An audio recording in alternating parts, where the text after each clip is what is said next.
Inspector Gadget, The Nature of Change and Destruction, written by Aaron Winstock. Chapter 1. The dog looking at him in the face was his first memory, that and pain. What had happened? Driving home after the worst day of his life. Fired from work and forced to detour around traffic that clogged the highway on his normal route home.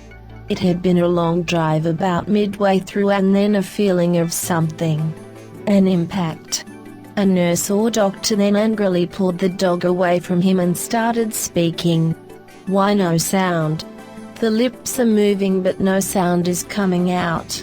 She pulls a remote control device from a pocket in her scrubs and turns a dial on it. Mr. Hayward. Jonathan Hayward, can you hear me now? She asked him, looking lightly puzzled. Why yes, what hap? He couldn't finish his question. The sleepy feeling that had been nagging at him since awakening was tugging too hard on his attention. All his body felt like doing was going back to sleep. But his mind, in combination to the feelings in his body, wanted otherwise. He felt odd beyond the pain. Car wreck? John questioned the woman. A pickup truck? Don't worry, you're fully covered for it, she answered, looking concerned at him. Then continuing with, how are you feeling? Strange and in pain. What kind of medication have you given me for the pain? Standard medication, Mr. Hayward, but well, that's strange feeling. You are my first living patient to undergo massive bionic augmentation corrective surgery. How is everything working? That snapped him most of the way out of the state of sleepy grogginess he was in. Wait. What?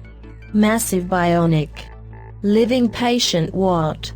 He wanted to go on in his fearing questions, but the more he spoke, the more a light-headed feeling started to overcome him. In the beginning the woman acted like she wanted to settle him down, but that happened on its own accord, and he slunk backwards to the pillow from having jutted halfway up in bed, to start at her.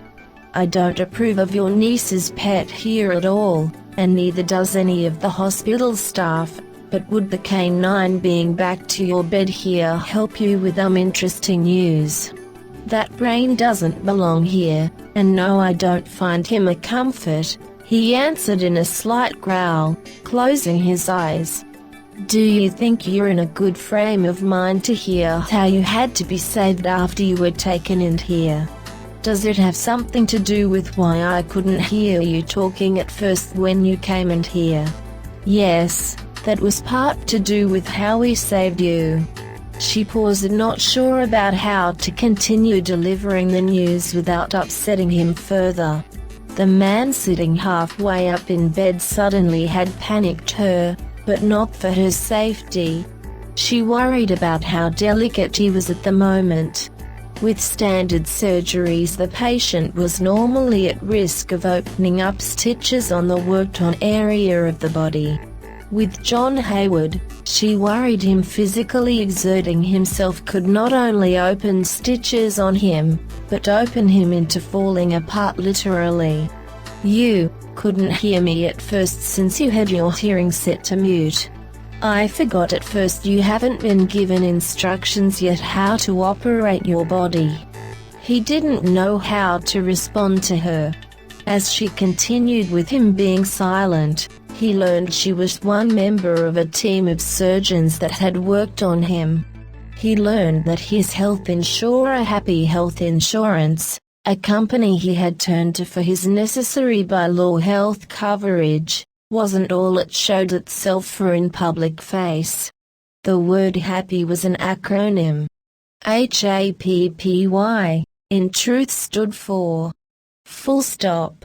Hector. Agents. Providence. Protection. Yeah.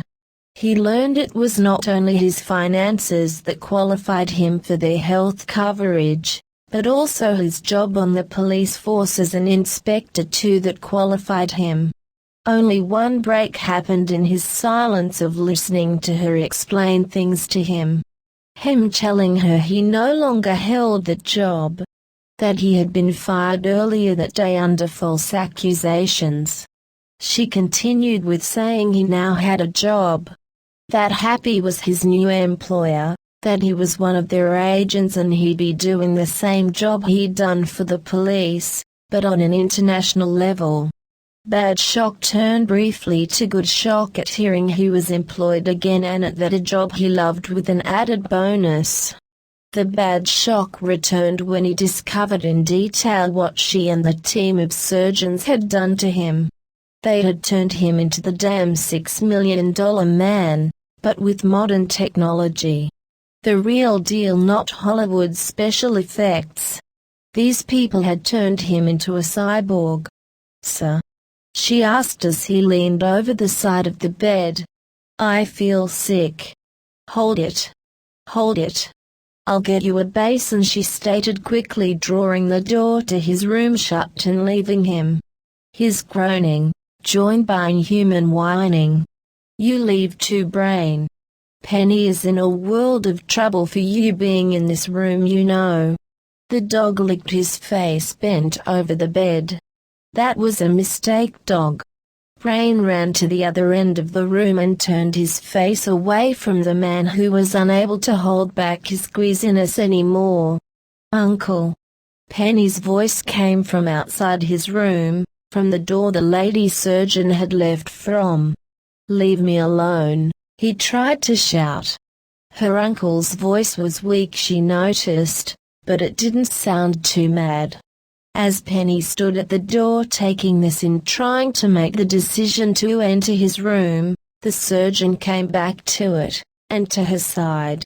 Can you help him cope with new things? The lady asked Penny. I am a new thing to him. I just started living with my Uncle John just over a month ago. He doesn't seem to want me and there. I doubt he's in the mood for much else new in his life right at this moment, but at least you're a welcome new to him. Please come inside with me, she stated as she opened the door, letting herself into John's hospital room, and motioning Penny to follow her inside. Not welcome new thing in his life is more accurate, lady, the girl said under her breath to herself. Mr. Hayward, I got you a... She stopped in her statement, seeing the floor by his bedside. Too late, John said back to her, not looking up from what he'd done to the floor. I can see that, she replied. Uncle, was the only thing Penny could think to say as she walked over to him.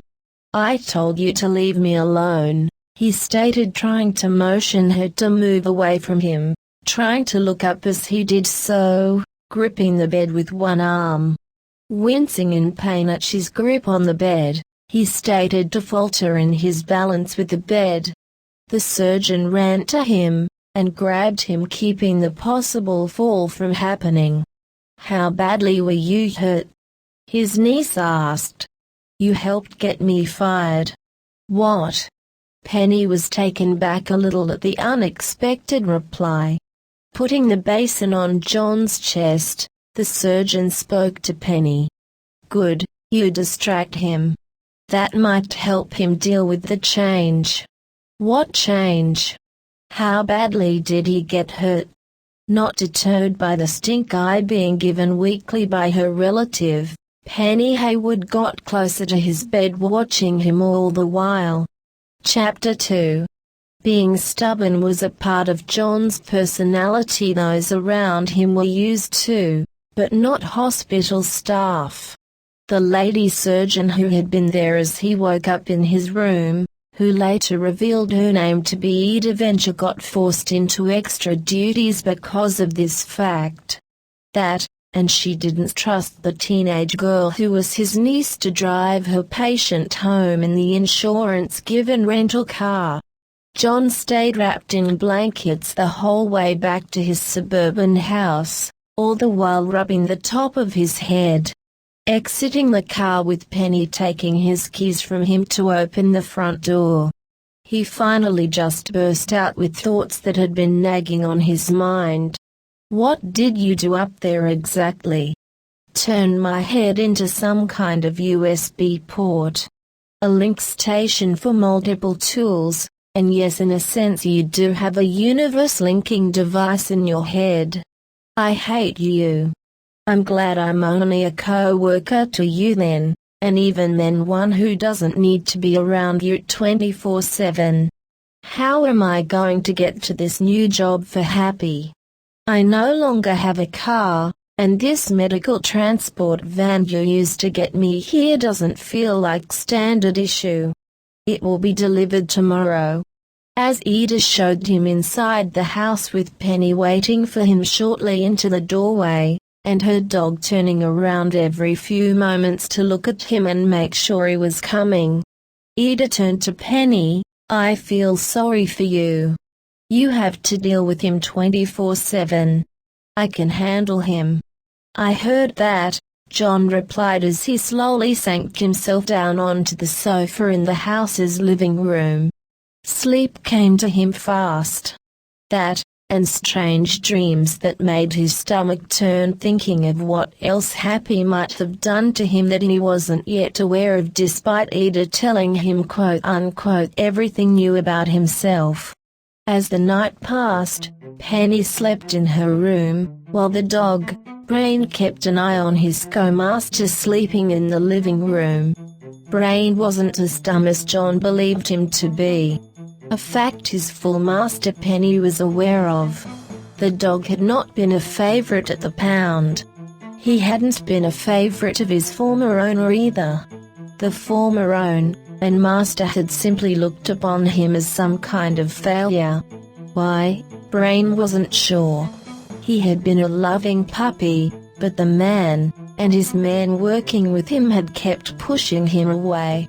A cage kennel had been his home most of the time with his old master.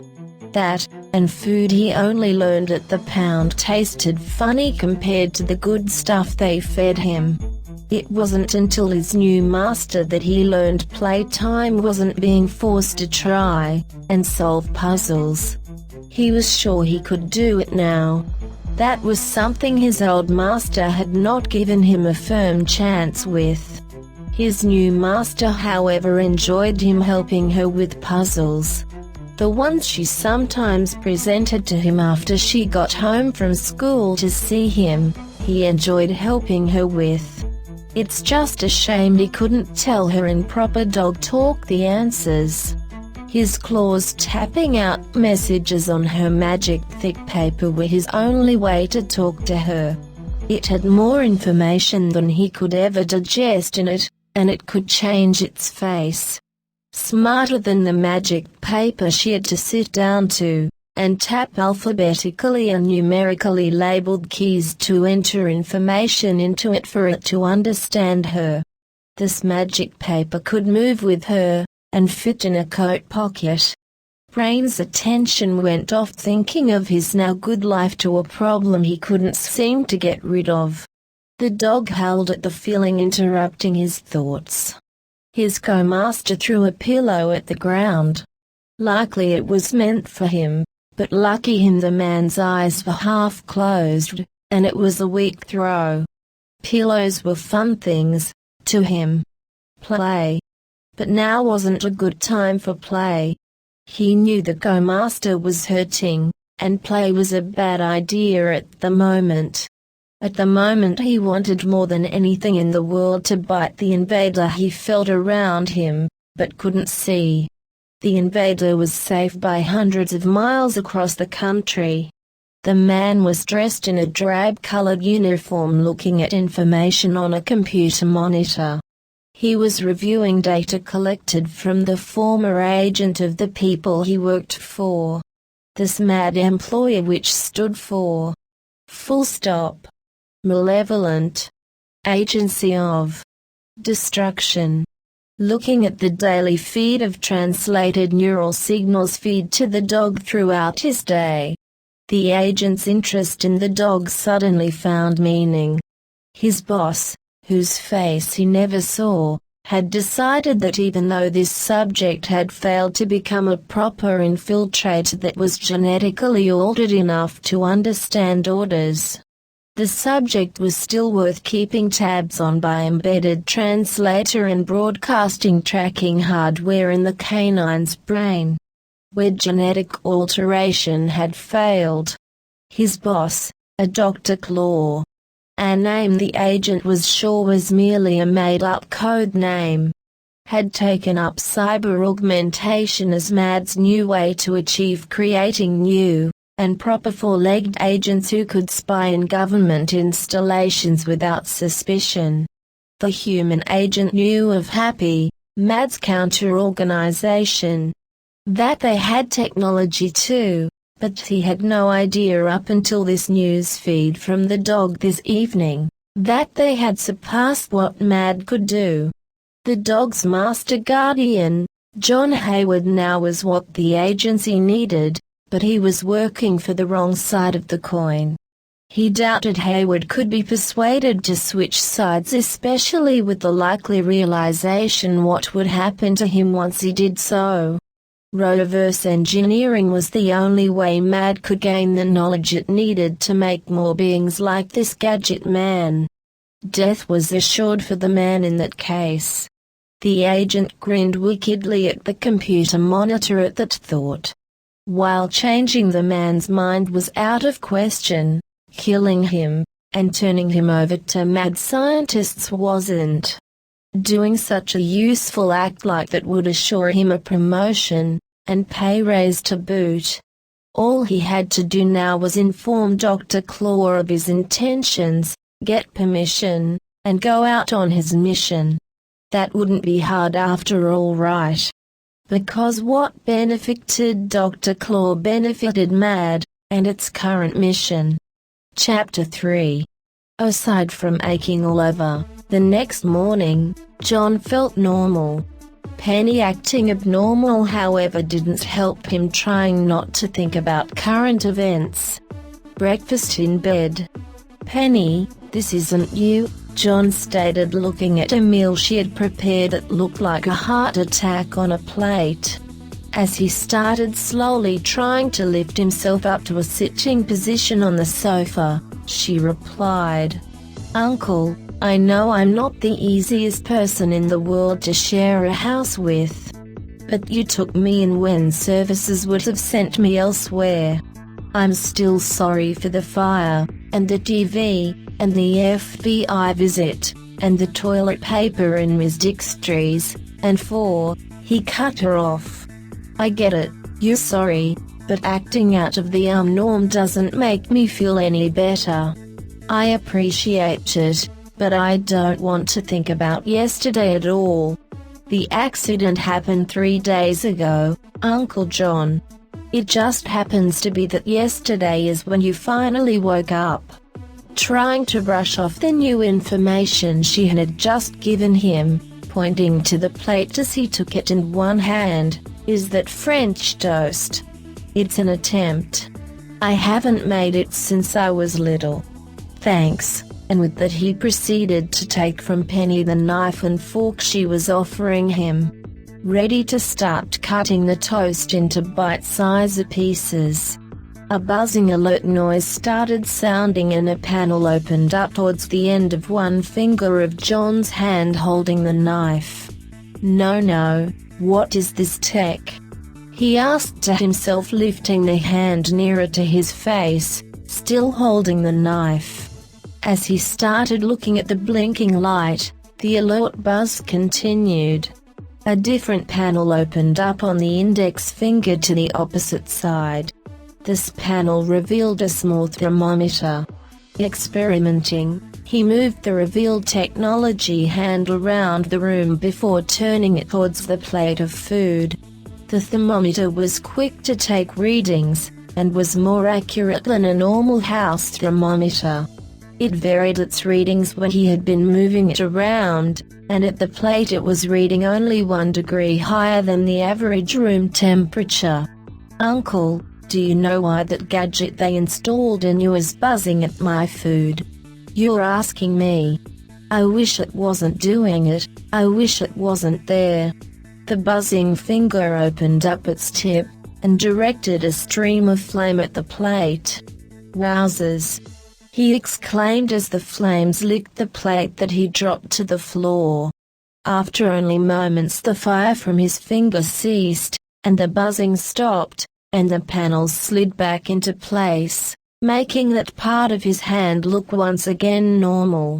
Shaking lightly he moved to the plate, and directed his thermometer at it. The plate of scored food was no longer slightly at room temperature. It was 40% higher than room temperature. I swear nothing I cooked for you was underdone. Tell that to the hand. The doorbell rang in the next room, which led to the front of the house. Penny started to move. No, I can get it. John stopped her. You're going to hurt yourself. Don't you think you should pace yourself? It's the front door. I don't think you need to look out for me over that. Penny continued going away from John, but now to the living room's large window, and not the door in the adjacent room. Who is it? He asked, getting up, and heading to the door. While Happy cares about your health, and you having a job, I don't think they care about how you get to work. Penny replied, wincing a little, looking outside. So long as it has wheels, and it's safe, John replied as he opened the door. Ida stood before him, having her smile drop at seeing John's interest quickly turn from her at the entrance to eyeing the car recently unhitched from a tow truck in his driveway with a man standing by it. It's nice to see you two again, Mr. Hayward, she stated evenly to him as he returned his gaze to her. Sorry. Hello again, Ms. Venture. I take it your new car isn't what you expected, by your reaction. Gripping the frame of the doorway he tried to brace himself, and crane his neck to see around her better, to see the delivered present. This action made newly installed software connected to hardware in his brain execute a function by default it knew the man's spine must perform. Ooh-ah-huh, he stated in confusion as his neck extended beyond its normal length from his body by mechanical robotic moving rings which moved smooth and interlocking form to each other. Pushing his head down, and subsequently his extended neck, Ida continued, and walked over to the car. It's not what anyone would expect an agent of Happy to drive. That's why we've given it to you. Its appearance will help with undercover work. I'm grateful, but it looks like it's 30 years old. It's in decent working condition. Moving back to him, and taking one of his hands, Ida guided John to the car, while stating, Mr. Enginus was one of the people who helped upgrade the car to Happy standards. This car isn't the Toyota Supra it looks like. It's just as altered as you are. Still not feeling at ease with the weak feeling that he couldn't shake from his legs, John, trying to hold himself up with respect, clutched the driver's side mirror to the car as he looked in on Enginus, who smiled, ready for what was coming. You're going to explain this 30-year-old's beast upgrades, aren't you? John asked the engineer. Alan Enginus with great pride told John every modification he helped give the 1983 blue and white Supra. In the end John was convinced it wasn't so much a modded sedan, but something that more belonged on the set of a James Bond film. In the end he also had to be convinced to step one foot in the thing for a test drive with Enginus in the front passenger seat. It felt too soon to be behind the wheel of a car again. Turning to see Penny standing in the doorway to the house watching him. Knowing how protective she had been acting since the accident convinced him he needed to hit the open road again. He didn't want, and didn't feel like the teenager should be protecting him. He was the adult. It was his job to protect her, not the other way around. What also convinced him to test drive his new, if however old in appearance, wheeled steel-paneled Stride, was the other concerned woman present. Ida had only accompanied Alan to greet him over the car, simply to give a small check-up on him, and ask how he was doing. A somewhat in contradiction word to like, and he hadn't had much use for prior to when he had his training in being an investigator. The word deny. In training he had been taught to deny his identity if by accident found out or suspected by the perp. Here he was deeming it on himself, but for a matter other than identity. Here it was being used on dealing with all recent events in his life he'd rather lock in a closet, and forget forever after destroying the key to the closet door with a normal, not from his body, incinerator.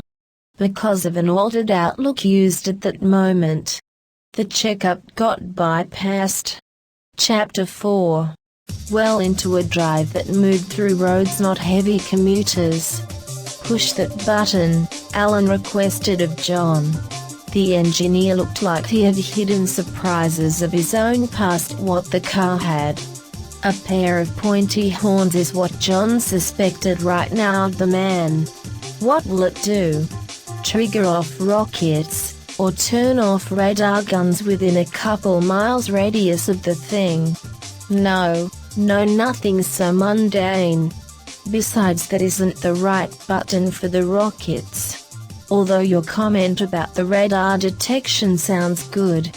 I'll get working on it the moment I get back to Happy Headquarters. John took a moment to pause, and look at the engineer with scrutiny. Turning his attention fast back to the road, that information doesn't tempt me to pluck the apple, and eat it, Mr. Engineer. The man seemed to comply with the other's wish, but this didn't last.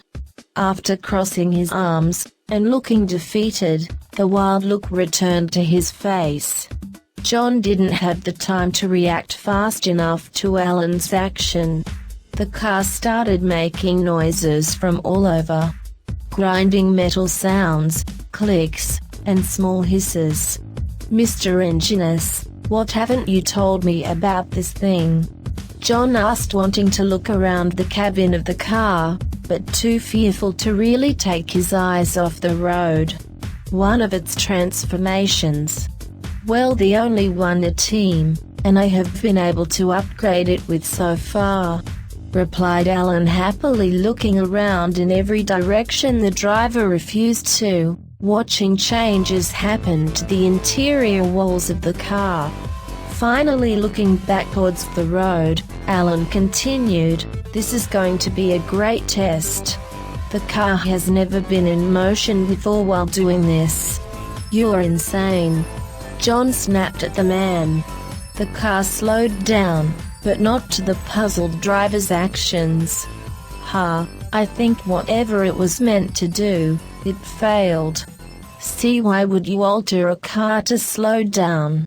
654 Alan clearly was anticipating something to happen. John, however, thinking of what the countdown could mean, stopped the car, and removed the key from the ignition. It wasn't long before the horns of the cars behind the modded Supra started going off in protest of the sitting car in the road.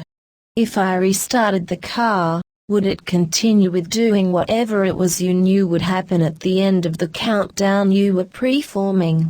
No, Alan stated, once again returning his attention to the interior of the car. The transformation was reverting, and both men could hear similar noises from the beginning of the process moving through the machine again. I just have to see this before it fully changes back, John said, unlocking the driver's side door, and getting out. Alan followed him out and turned from the passenger's side door to the road outside. John walked around the car, which he took well note of, was no longer truly a car. It was some kind of hybrid between car and Fint hovercraft. the most high-tech looking hovercraft he'd ever seen. "Damn," he said under his breath, watching its air cushions continue their deflation into the car. "Sweet hun," Alan said, grinning at John. From somewhere behind the car in the long line now forming behind the Supra, a different car honked loudly. "How soon till it's okay to drive again?" John asked. "By the time we get back inside it." Alan, eyes downcast, opened the front passenger door again to return to his seat. "Plan to surprise me in any other way this trip by testing out the car's functions?" John asked, halfway in the car back to his seat. Go Gadget mobile, rev up," Alan replied, letting a smile flick back onto his face as he said it. The car then sped up, reverting to its former shape at lightning speed. "What did you just do?" "This car takes voice command as well?" John asked, staring at the other man in shock. "Yes, and I might add that first part of what you heard me say." Alan buckled his seat belt, and then crossed his arms, taking on an air of pride. "That first part is the command prompt you have to use to get the car to do any of its functions by auto-execution. Would you like the honor of telling it to go get us home, hun? It will mean you won't even have to touch the steering wheel." Alan asked with clear expectation John would say yes. After explaining to the enthusiastic engineer the need to not return to the hospital so soon after having left it the day before, he returned the key to the car's ignition, and proceeded to continue the drive. Chapter 5. The mad agent didn't need to see the face of his boss hidden below the low-brimmed hat as he walked to know he wasn't in good graces with the man. The opening of his desk while he spoke, and fitting an armored claw-blade-decorated gauntlet to his left hand, told the agent what was going to happen next. Running from the medieval-styled office wasn't an option. "It is not your job to take care of such things as death, Mr. Intel. That is my job and some of the more elite of my mad agents," Claw growled in a gravelly low voice.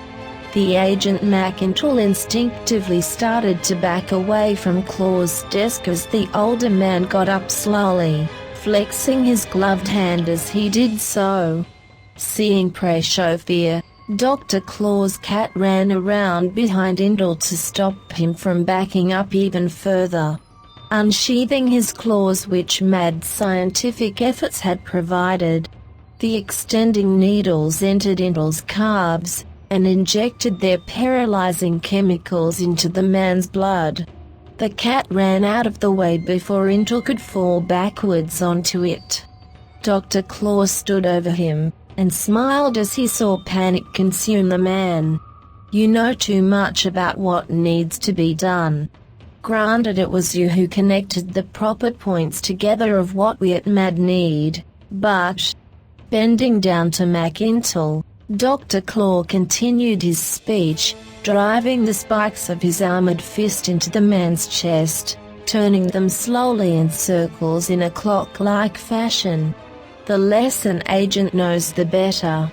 That is why darkness rules, Mr. Intel. I can do better than you."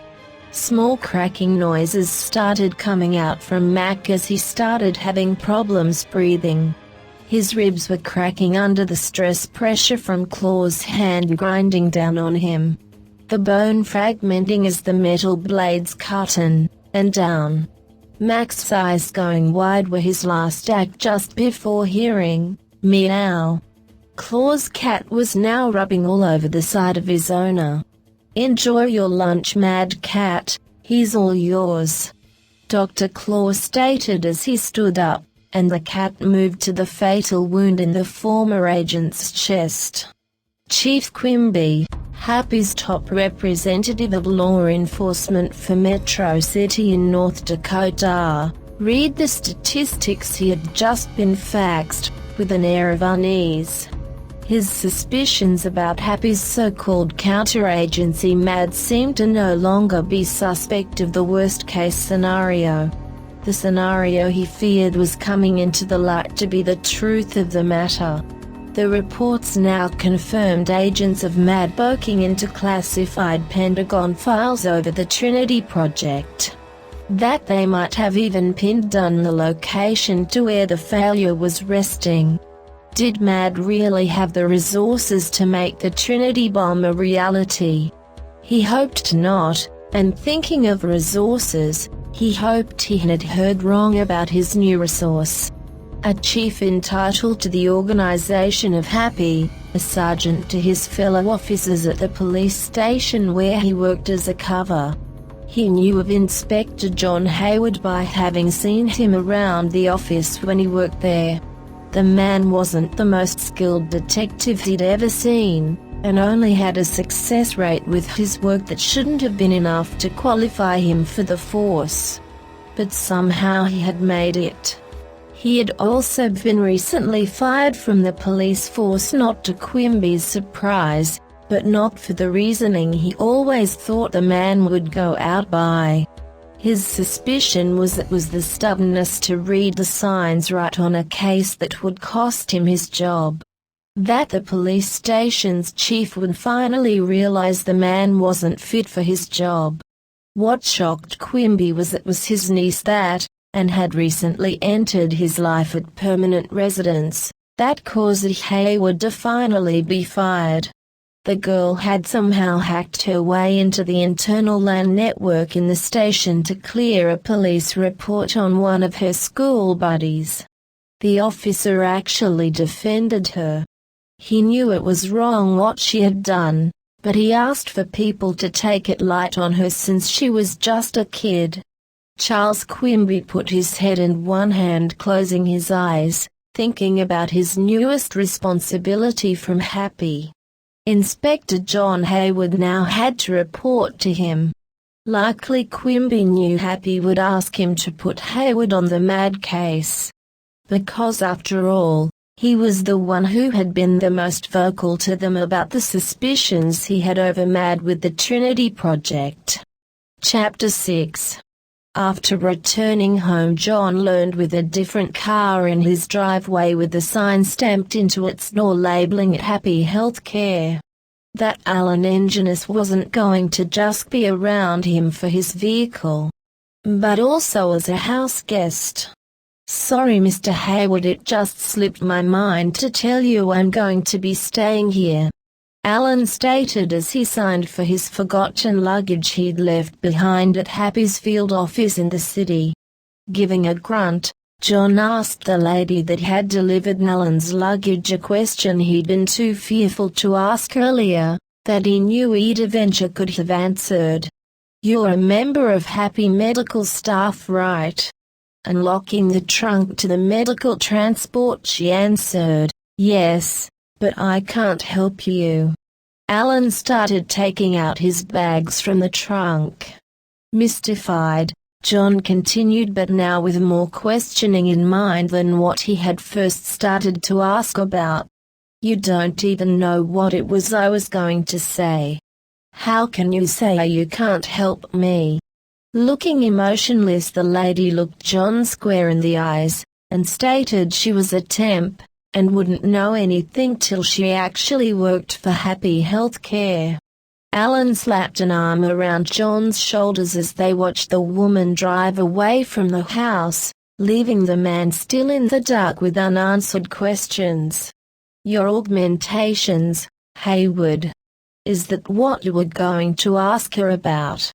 The man had asked that to John with what the inspector now believed to be a personality trait which must have been passed down to him from, he was sure, the Cheshire Cat. Alan was nuts, and the more John observed of him the more he thought that if he got near his toaster, it wouldn't be a toaster anymore. The man would with a smile turn it into a sci-fi-inspired robot. Seeing the same look Alan had noticed John give in the Supra as the man was telling him to not demonstrate any more of the car's extra functions. Alan removed his arm from around John's shoulders, and dropped his near-perpetual smile. "Good," John stated, and then proceeded to try and help Alan with his luggage. He couldn't. The weight of the bags was too much, and in frustration he sat down with them on the ground, and glared at them. Sighing, John finally answered Alan, "I knows why I feel so weak. The bionic augmentations." Alan gathered what he could with both hands of his suitcases while replying to the question. "The alterations that were made into your spine, meaning just your neck. That oddly enough has the fastest recovery time noted. Your arms and legs getting used to the robotic implants, and their recovery from surgery. That will take longer. Strange, aside from a little pain when I touch them." He paused, letting it fully sink in what Alan had just said. "What did you do my limbs and neck?" John continued. "Considering you should really be considering buying a wig or hat to cover the connection port on your head, which I'm sorry to say I'm not too sure how to manufacture an artificial scalp replacement to cover it. I think we should go to the backyard for me to guide you through what those alterations are," Alan stated as he walked what he could of his luggage to the front door of the house. When Alan returned to John, picking up his last suitcase, he also proceeded to take one of the other man's hands to help him up. "Why in the backyard?" John asked once standing again. "I don't think it's wise for happy technology to freak out your neighbors." It didn't matter whether or not Brain paid attention to the events taking place in the backyard or what was happening directly behind that. Both worried the dog intensely. In his domain he worried about his co-master doing acts which looked to belong to one of the many horror and sci-fi films he enjoyed watching. The limbs of the man disfiguring themselves from his body, and snaking outwards in different directions.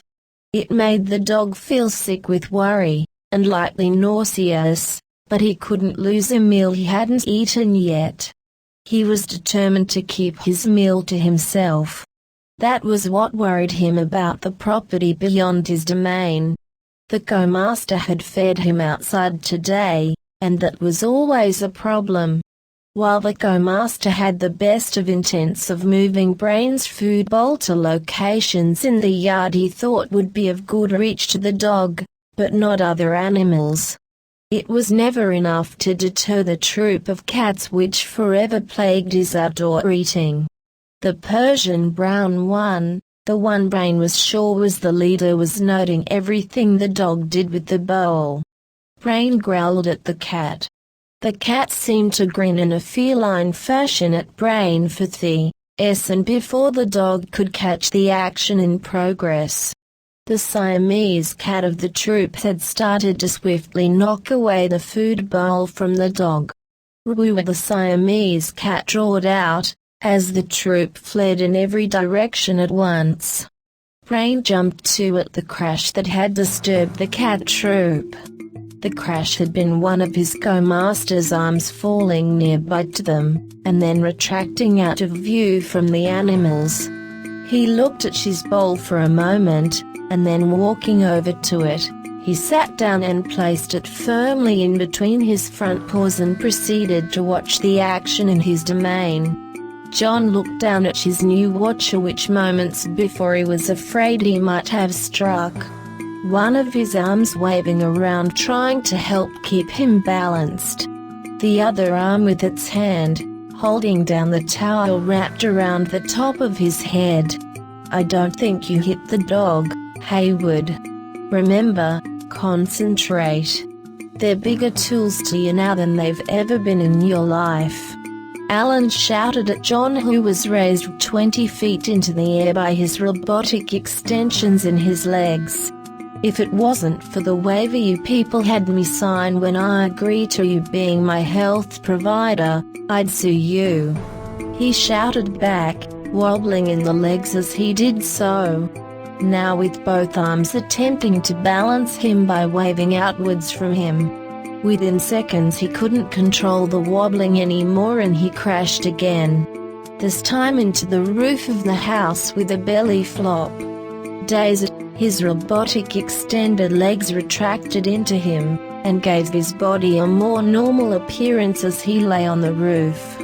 Hearing the ending whoop of a police car's siren helped him clear the sudden fuzz which came with shortness of breath he had gotten from the impact. Knowing the sound had to have come from nearby, he carefully climbed up the roof to see what its highest edge would reveal of his front yard, and beyond.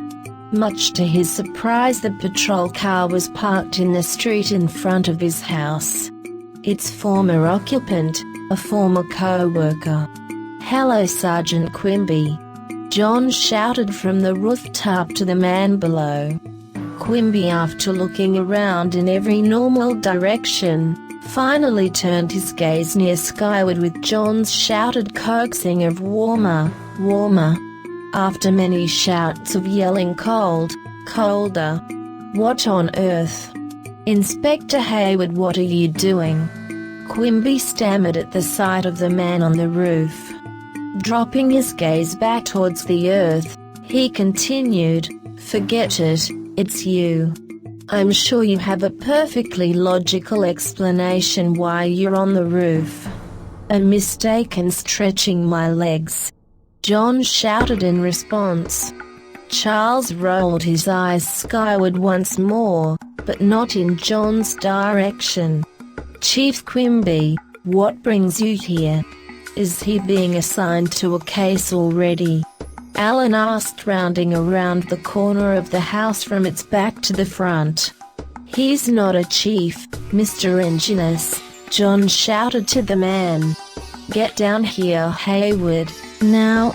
I feel ridiculous shouting to you up there," Quimby demanded to the inspector. "All it will take is one step for Hayward," Alan shouted at John. The look on the engineer's face told him he wanted him to make good use of his robotic limb extensions yet again in practice. Having recently just had the wind knocked out of him by falling into his house, John decided he'd had enough practice with that for one day. "Good thinking, Inspector," Quimby stated as John made his way over to an attic window, opened it, and climbed inside it. "Why, sir, would you ever encourage him to jump off the roof?" Quimby asked to Alan, worried for the man's reasoning. "Jump, sir, Chief, I know he could have easily have made it down in one jump. That wasn't what I was asking of him. What I was asking of him was to simply step off the roof." Stunned by the seemingly preposterous notion that the inspector could do such an act, Charles Quimby looked at Alan Engineer with a dumbfounded expression. "I don't care what Happy says about you, I'm not letting you into law enforcement," Quimby stated, turning away from Alan as John exited the front door to the house. "He isn't a chief, Engineer," John stated as he got to the two men on the sidewalk. Feeling tired of explaining this more than once, but never in the presence of John, Quimby started to explain. "For the Metro City Police Department, that is true, Hayward. But to Happy, I am a chief, and from now on that is how I'd like you to address me." "Are you my new supervisor?" John asked in mild shock. "Unfortunately, the answer to that right now is yes," Quimby answered, looking none too happy with the forced fate he had apprised the other man of. "Do I have to take orders from anyone else in the precinct?" John asked sheepishly, remembering how Quimby and his former fellow officers regarded him. "Just me. Happy has other agents working all across Metro City, but I am its law enforcement officer here," Quimby replied. "Chief, are you only here to deliver news of your assignment to him, or?" Even though he had guessed this earlier, and had been vocal about it, Part of him feared the reply given John Hayward's lack of experience with his upgrades. Continuing with hesitance, Alan went on to ask, or give him an assignment. For having just gotten out of the hospital from a car wreck, he looks surprisingly okay except Now Quimby had to pause over what was taking place at observing the inspector. "Why are you wearing a towel on your head like a turban, Inspector?" he finally asked. "I'd rather not go into that, sir. I mean Chief Quimby," John answered. Handing John a large orange mailing envelope, Quimby stated, "Since you seem fit for duty, this is your mission. Deduce what you can of the facts, and email me with any requests and requisitions needed from Happy for you to succeed in it." "Why email? Why not simply call the station?" John questioned him. "You do realize Happy works primarily undercover, Inspector, right?" "Your point." The chief glared at the inspector before stating he was the only officer in the station who knew about his second job, and that it should and would stay that way. Chapter 7. The Trinity Project had been a joint multinational military undertaking, mainly funded by the United States military. It began its formal work in a remote area of Antarctica on July 23, 1999 and ended in failure on March 11, 2003. The project was the creation of a weapon twice as powerful as a nuclear-based one, but with no radioactive after-effects. The usefulness of such an instrument being annihilation without obliteration of resources, and less fear of national repercussions. Technical glitches that could never be resolved caused the abandonment of the project, and the prototype named for the project it stood for was hidden in an undisclosed location. Happy finally has gained confirmation that its counter-organization MAD has been trying to locate the Trinity bomb, and attempt to make it active. Tracking the whereabouts of the MAD agents in question to recovering the Trinity bomb have been unsuccessful. It is suspected they have spy technology of operation type yet unknown, but powerful enough to elude detection. We here at Happy have been questioning this notation of MAD's unknown and suspect resources for some time, along with locating the resting place of the Trinity bomb and delivering it into safekeeping. It is also your mission to help Happy understand the nature of MAD's technology that is allowing their agents to recover information without being traced over 90% of the time. Boom. Alan broke in at seeing John finish reading the mission information assignment from Happy. "Did you have to read that over my shoulder, Engineers?" John asked, turning to him slightly with a none-too-pleased look. "Well, I'm here to help you out until I'm reassigned. Besides, I should know what your missions are in order to do that, and Engineers is such a formal way to address me. Please call me Alan," he replied to John. "Alan, you said boom at the conclusion of me reading. Thank you for the high confidence in me to do my job," John told him. "That had nothing to do with you solving the case. It's something I've always wanted Happy to approve happening to mission assignment papers.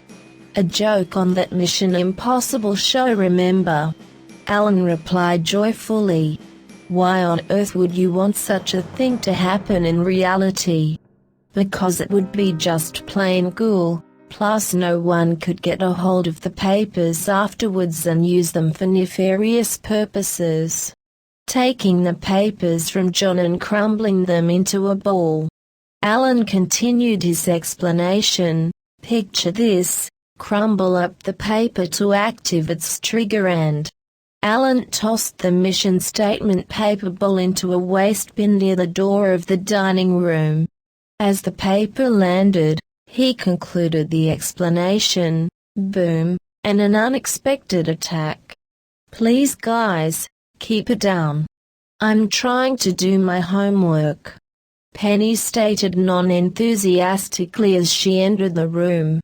Noticing his niece in the room outside of standard meal time, John knew the reason she had intruded on them past telling them. Their talking was annoying her. Trying his best, he hitched his chair more into the table in front of him so he could be better out of the way for the girl to reach the bookshelf behind him. Not looking at Penny grab a book on world records from the shelf, John was sure he knew the subject of her studies she was working on. Biographical history assignment. He questioned her. "Uh-huh," she replied as Alan watched her remove the paper bowl from the waste bin, and depart from the room also carrying her book in tow. "Do you need any help, Penny?" John was eager to talk to a person who didn't sound off-center. She would do. "Your niece is no longer in the room, Hayward," Alan stated, looking past the room into the other room which out of sight had a staircase in it. He knew led to her room on the second floor of the house. "And you either call me Inspector or just John. Please, if you're going to be living here for a while, there's no need to be so formal with me," John replied, then added, noticing how the other man was distracted. "Is something the matter?" John asked Alan. "I think it's best that I'll leave you to contemplate the mission before we go any further. I think I need to be elsewhere," Alan said, leaving the room, and John sitting by himself now a little puzzled by his co-worker's actions. "Uncle?" Penny questioned the knocking at her bedroom's door. "No, it's me, Alan. Can I come in?" came the reply to her query from the other side of the door. "Sure," she sighed as she continued doing her homework. "How long were you observing your Uncle John and I, before coming in to get that book you need for your studies?" Alan questioned her as he closed the door behind him, entering her room. "I don't know what you're talking about, sir," she replied, starting a new paragraph on her report paper. "You know darn well what I'm talking about. I saw you take that mission statement from Happy out of the trash. While I don't know you yet, I have doubts picking through trash is normal for you," Alan stated, taking a seat on her bed. Penny stopped working, and turning to him, she stated her bottled-up thoughts she'd been having to him. "Alan, I'm concerned for Uncle John. I don't think he can do this, and he's refusing help at every turn from me. I figure there has to be some way I can help him with his work until he's actually fit for duty again. I was watching out the window when he lied to Chief Quimby about the turban." After a few moments he finally replied, "I've noticed that streak in him too, Penny, but this kind of work is..." He stopped himself, thinking of his personal motto. "Now, I don't know you, but Uncle did warn me today what it means when you smile. What crazy thing are you thinking of doing right now?" Penny questioned him, backing away from him a little. "A hero can come from anywhere, any source. Let hearsay never down the possible good one can do," he stated to the worried teenager. Feeling more at ease that the action was one that wasn't one to be feared needlessly, Penny questioned him. "What is that supposed to mean?" as she moved back to where she had been before he smiled. "It means I'll get you in, but this has to be our little secret," he stated with a wink, and finger near his mouth indicating the want for her silence. "Got ya," she answered, now taking on a smile of her own. "Say, I have another question for you. What is your dog doing?" Alan said, staring at the dog on the floor, who was staring at something else. A school book that looked to be the thickness of a few hundred pages in length. "Reading," Penny stated bluntly as if her words meant nothing. Cute trick. Most people train their dogs to do the expected, Alan said as he got off the bed and proceeded to crouch down beside the reading dog. Roll over. Shake hands, Alan requested of the dog, and in the latter half of his words moving one hand forward to indicate the wanted action of the canine. Brain lifted his gaze from the book, saw Alan ready for the expected hand-paw shake, then promptly shook his head in a fashion that looked to be of the answer no, and continued on with his book. "Did he just tell me to bugger off?" Alan asked Penny in shock. "He's smart. That's why I named him Brain," Penny replied as she took her homework and stashed it into a standard-sized cardboard folder. "What breed is he?" Alan asked, looking over the dog as best he could without picking him up. "Unknown mutt. He was a drop-off at the pound with no papers." "Does he do any other tricks?" Alan asked, finally sitting down to the floor fully, and resuming his normal Cheshire grin. "He helps me with my homework," she replied as she then took the folder she had just packed with her assignment, and then packed that into her backpack. As she zipped up the bag, Alan requested that he'd like to see that. Penny stated that it wouldn't happen that night since there was nothing that needed to be worked on since she had finished everything that needed to be done. "There is one interesting thing you'll see, or more accurately hear from Brain tonight, Alan," she added as he started leaving her room. "Oh, what's that?" "He can talk too," he questioned her as he thought she was making up everything about the mutt. "That would be neat if it were totally true, but no. Every night he has howling fits, and thinks someone is intruding in the house. Given you're new here, tonight should be interesting." Interesting. Thank you for that information. I'm going to check on your uncle, and then call it a night," he replied, none too happy with what she likely was indicating could happen between himself and her pet. Closing the door on her room, and standing in the hallway, looking over towards the guest room he would be calling home for a while. He was grateful dogs couldn't work doorknobs. Chapter 8. As if on Brain started howling at 1 a.m. that night. This night it was different, where the dog had chosen in the house to alert its residents to the unseen intruder. This night he was with his master, and while such a circumstance would normally bother anyone having a dog howl in their room, Penny had learned long ago how to deal with the situation. With earplugs lodged in her ears that could cover a sound range up to 32 decibels. At close range to the dog she could only barely hear him, and at that not so much that it could disturb her sleep. The dog broke his howling when he heard the sound of glass shattering from some place below him, which meant the first floor of the home. Leaving his doggy bed, he sniffed the air at the crack in the bedroom door. Intruders were present. Intruders were really present. He listened to one crash, and then another crash from below. The smell they cast off was strange, and somehow familiar to him. Noises started coming into the room now, not of the intruders. The co-master, and the odd man. They were up, but only one on this floor.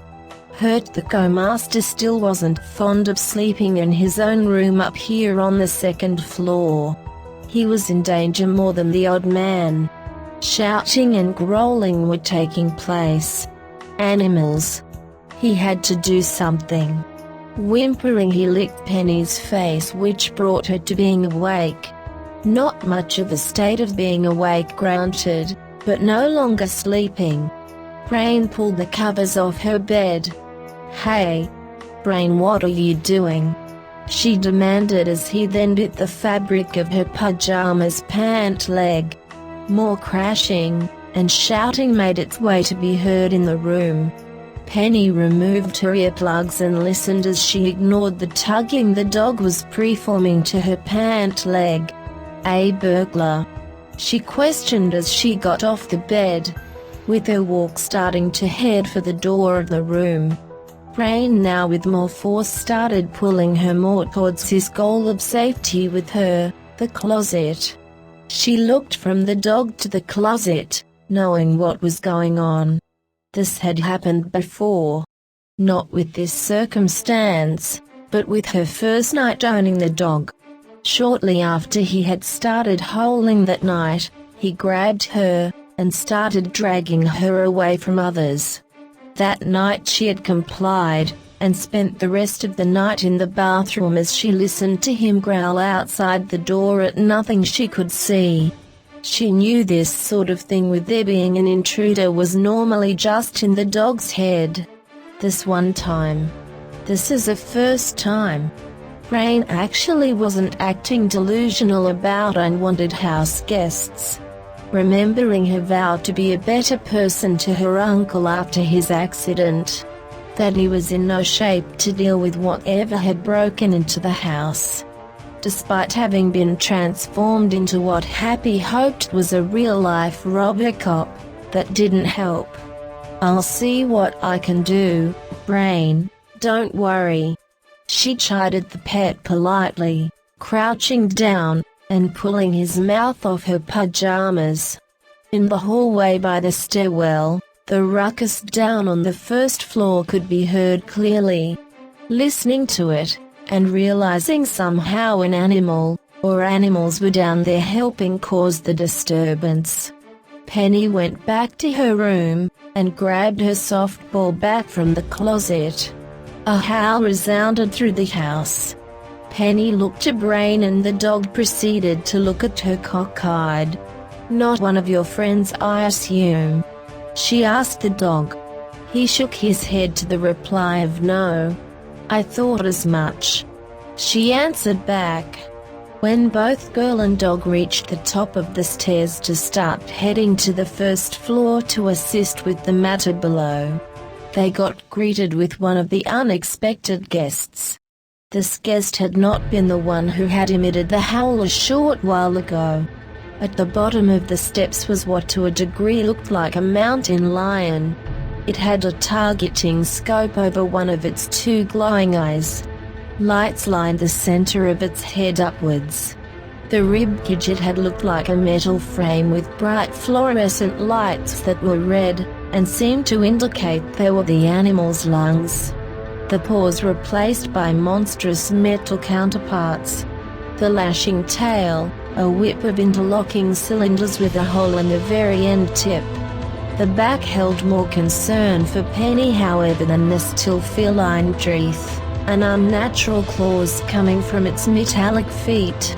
It held what looked to be some kind of cannon, that the animal promptly fired in her direction as it let out a roar. Penny quickly moved, and missed the shot fired by the large cat by inches. Before the mountain lion could pursue the teenage girl to the second story of the house, it got a surprise of its own as a jet of flame shot the animal across its back.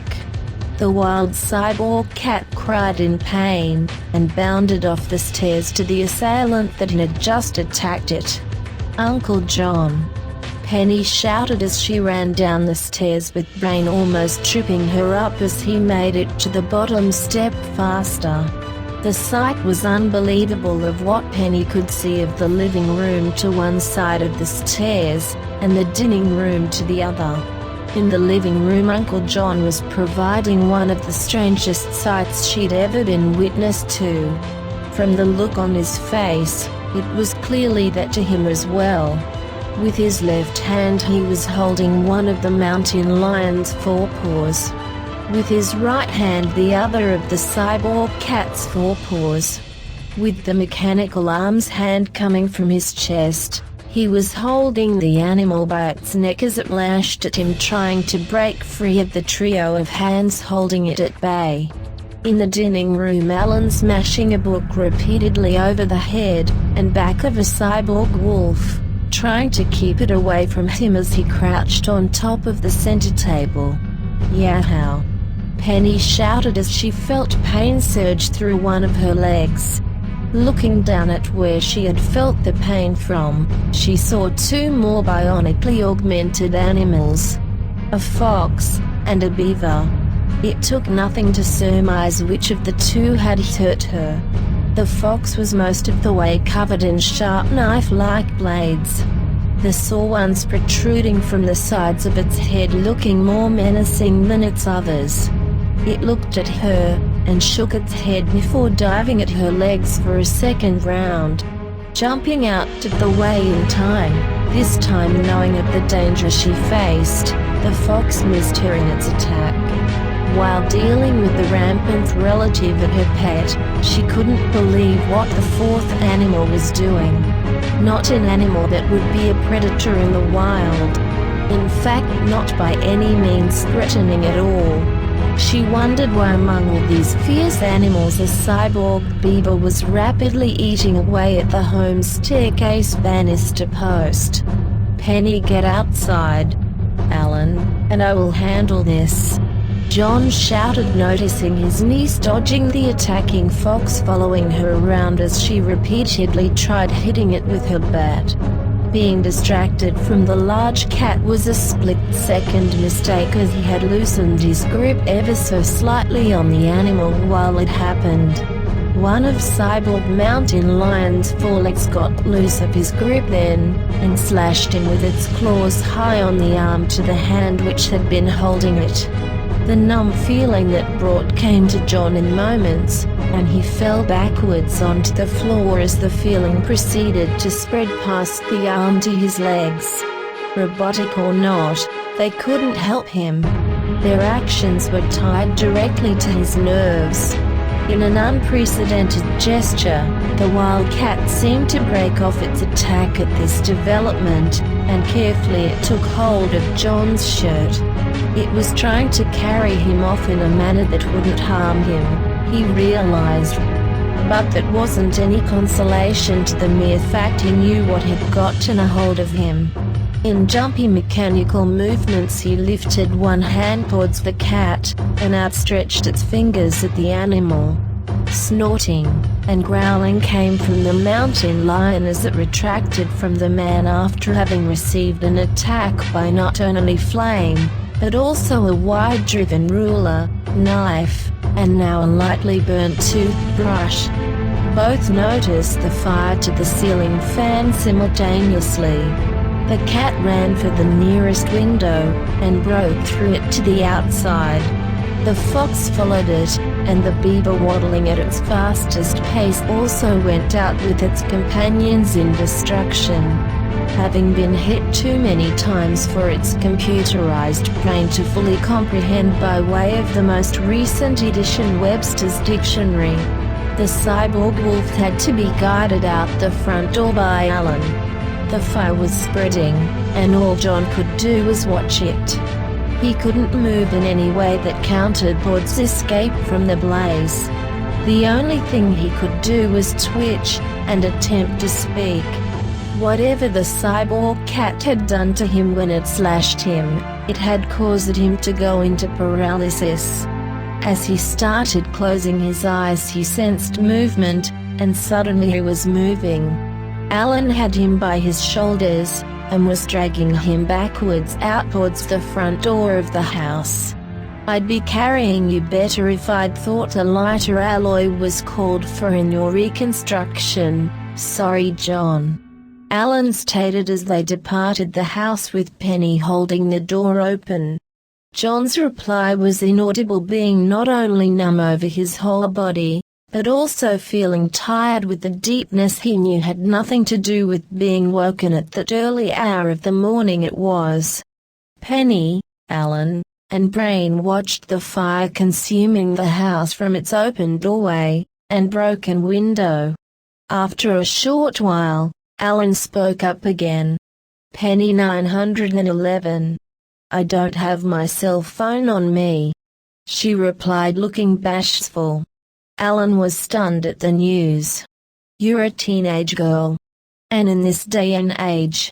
Listen, I didn't know this was going to happen. How could I have? I just thought coming out of my room that it was a burglar.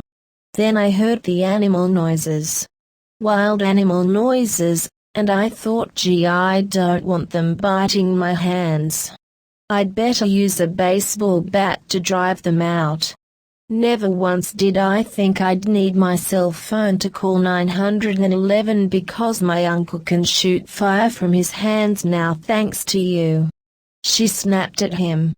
Knowing nothing he could say could help things, Alan sat on the ground with John laying in front of him. After a moment an answer came to mind he hoped she wouldn't verbally kill him over.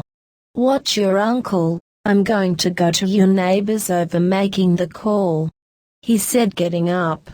As the firemen sprayed the house, and the neighbors looked out at the scene, either from a distance in the street, or peering out their windows, Chief Quimby strode up to John sitting beneath a tree, also taking in the event as he slowly regained full consciousness, and feeling throughout his body. Do you know how this happened? Quimby asked John professionally. I was purely aiming for the cougar, it was a mistake. John replied weakly, still watching the house, which was now simply smoking as it continued to be sprayed with water from the firemen's hoses. What a blowtorch! Quimby's professionalism breaking a little, now puzzled. After thinking over how to reply without adding a needed complexity to the moment, he answered, in a sense. Again, for not the first time in the last 24 hours, Quimby couldn't believe his ears at what he was being told. He turned to Alan, who was also by the tree, but in a much different state than the new officer force under his wing. Alan was covered from head to toe in a blanket, looking soaked, with suitcase bags out before him facing the house. His eyes, however, weren't focused on the house, but on the bags. I was told just after I got here what you did just after the fire department came. Are you nuts? Quimby asked, trying to make eye contact with the other man. Important papers, important equipment, important project. Pausing momentarily, he concluded his statement in a louder voice. No regrets.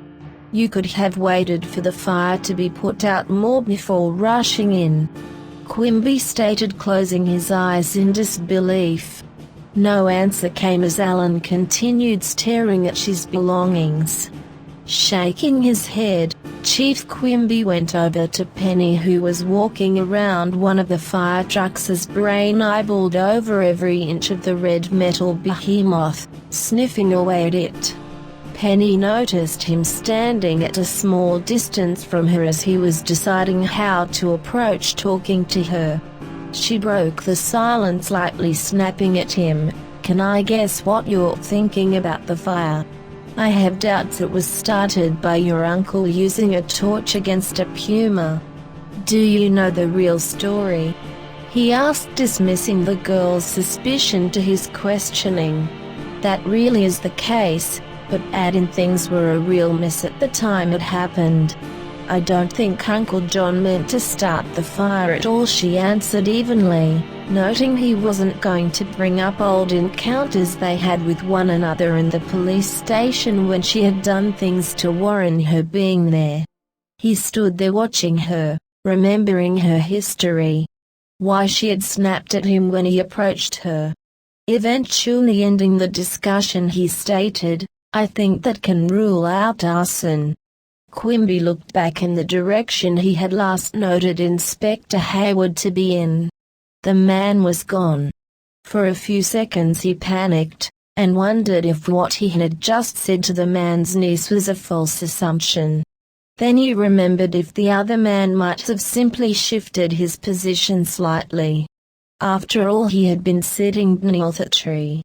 Maybe he had simply decided to change which side of it he was on, a side not to Quimby's view of the large linden. His stomach nodded with fearing this was now a criminal case, and not a matter of incompetence. He hoped the man had not run away. Hoped the man wasn't guilty. Reaching where he had last seen John, he walked around to the other side of the tree, and in a sense was relieved to see his fears were wrong. What he didn't expect was the sight of the inspector and the state he was in. The man was testing robotic alterations which showed themselves to be coming from his forearms, fingers, and chest.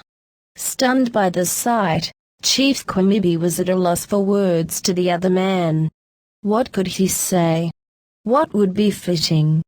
This was unreal, and far beyond his realm of normal thought consideration over topics of discussion.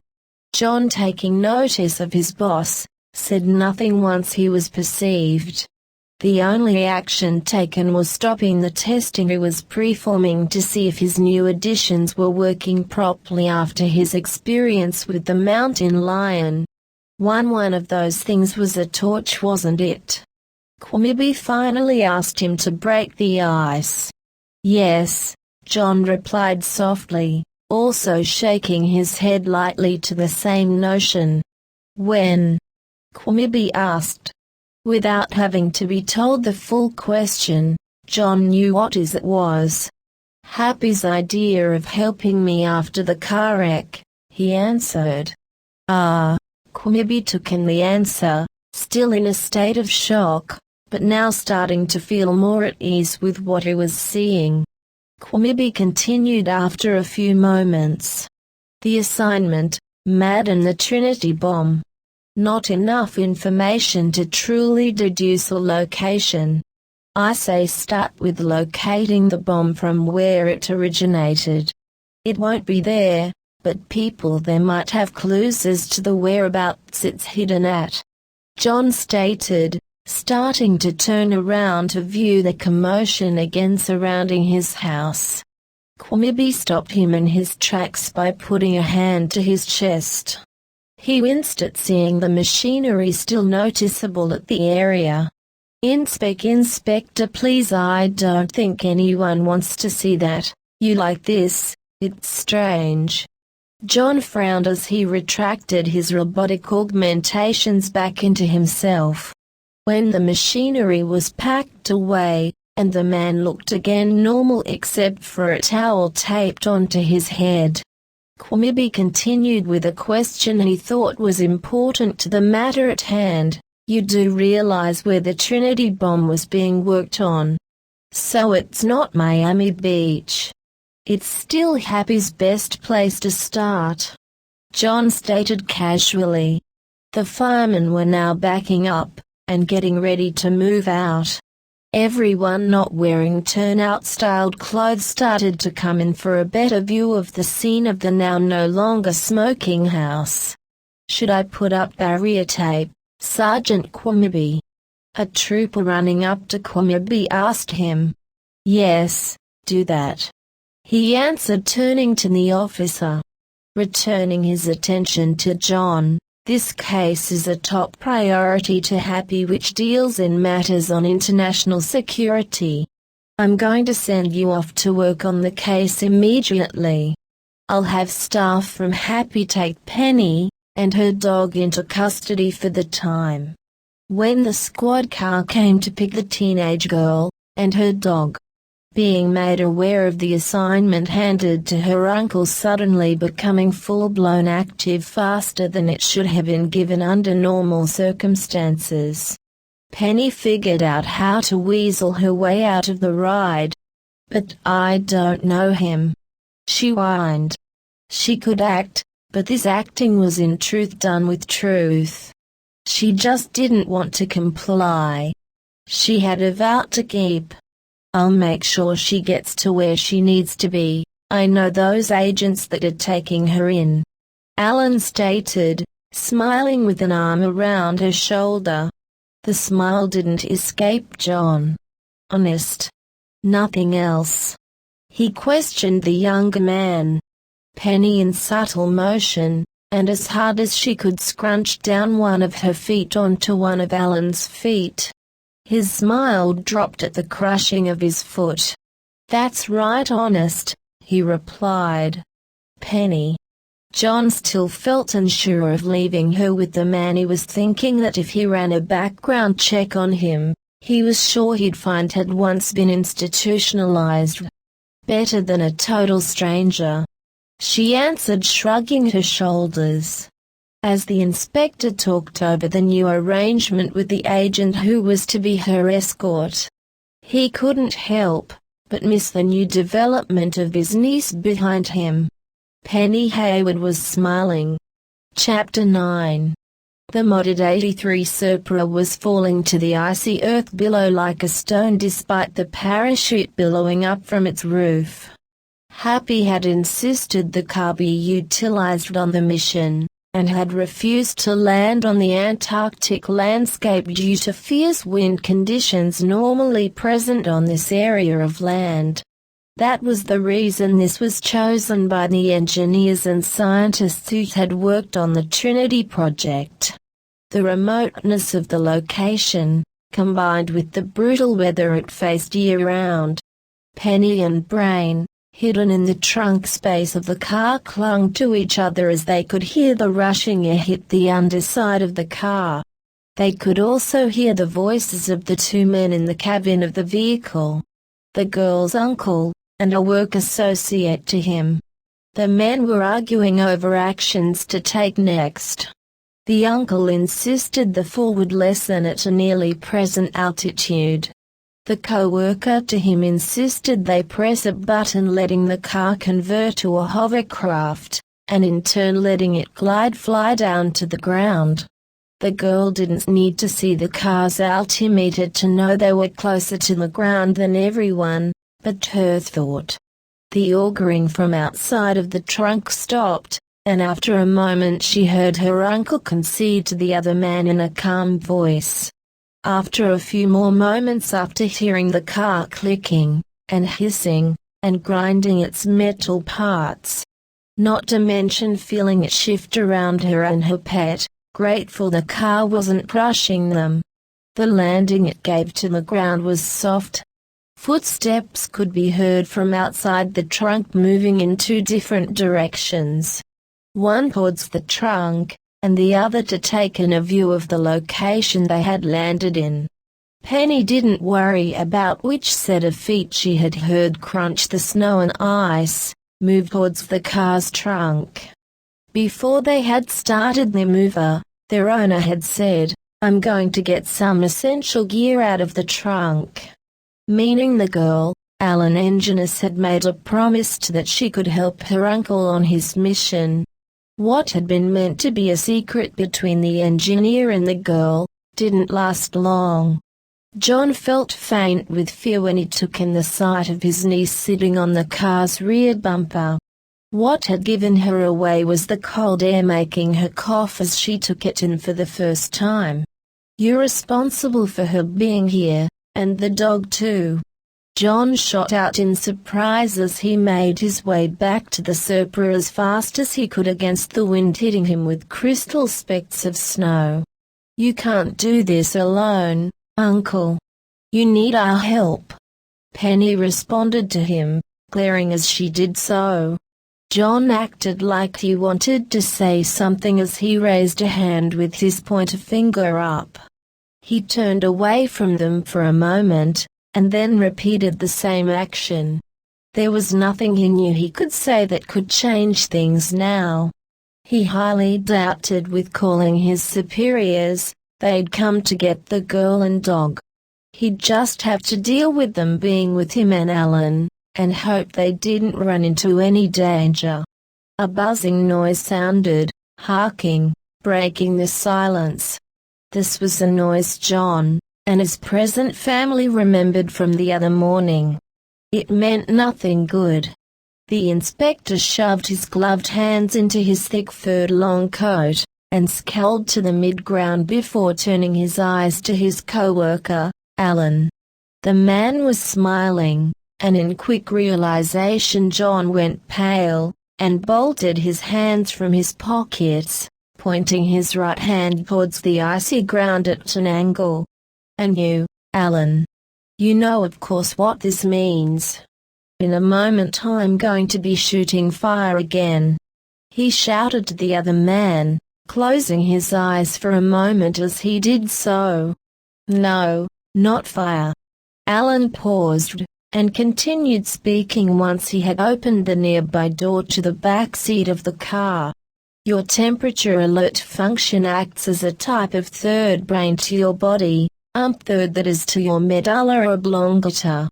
It senses need, and acts as best it can to correct what is wrong. Right now I'm guessing that winter gear you're wearing isn't quite cutting it." Alan took a heavy plastic case out, and set it on the ground, opening it up. "I don't think it's fire your body wants right now," he stated as he continued. Now looking at John, and not the case's contents, Alan looking to the inspector and asked, "Remove your hat, John. I'll freeze, and besides my scalp looks odd. I'll freeze off what little hair I have left." John groped at the co-worker with facts if however needing more logic to back them up than they really presented. He gave in after a minute. The buzzing alert wouldn't stop despite putting his hands back in his pockets, and it was now annoying him more than the full picture of his current circumstance. Moments after the hat was off his head, and the Sub-Zero ones started beating him at a more brutal force than they had before when the hat was still on him. Plastic panels with metal-plated connectors flew right at him. John fell down backwards into the snow as the machine parts came in for the tackle on him. Although more specifically, they tackled the plug-in socket on the top of his head. As the plastic plates locked themselves into the plug socket by way of metal extensions coming from them, John panicked at the feeling it presented. He was being hit without any feeling of pain, just impacts, and clicks that seemed to vibrate throughout his skull. When the sensory bombardment was over he sat up slowly from the snow and ice. The panels which had locked themselves into his head had formed a transparent segmented umbrella around him, and were now taking new action. Just above the connection socket on John's head, grape-sized spheres were emitting warm air at high pressure without sound. His upper body was being engulfed in warmth. The panels were catching the air, and deflecting it onto him. "And now you have a reason to smile. See, that wasn't so bad," Alan stated proudly, walking over to John, and with a hand helping him off the ground. "Nice, but I don't like the feel of the attaching process," John told Alan, almost face to face with him. "Do you want to have or more accurately your situation improved more now?" Alice's companion in the Sub-Zero Wonderland of White asked. "Yes, please," John replied, for once not worried about why Alan was smiling. "Go Gadget computer," Alan shouted in a laugh.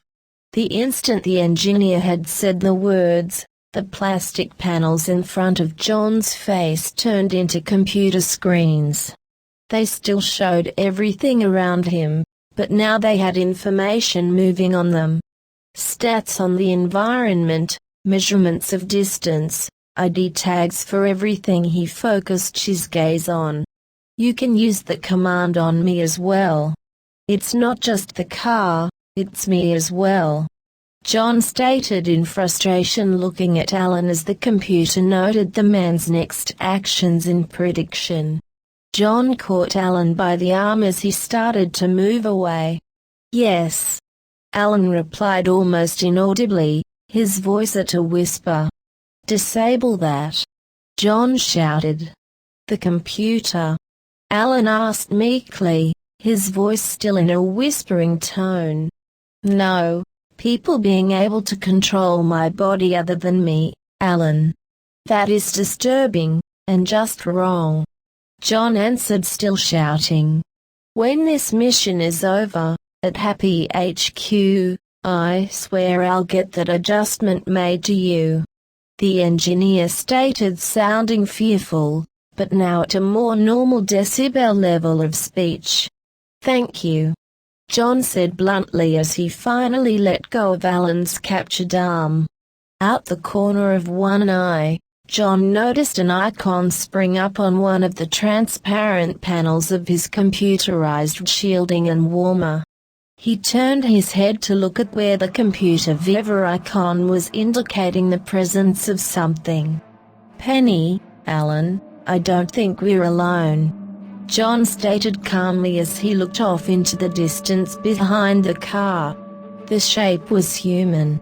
Man or woman, this couldn't be told from how far away it was, and the swirling ice crystal winds made the details harder to make out even further. Whoever it was, the person seemed to be watching them. John was sure of this. The figure watching them then moved a little.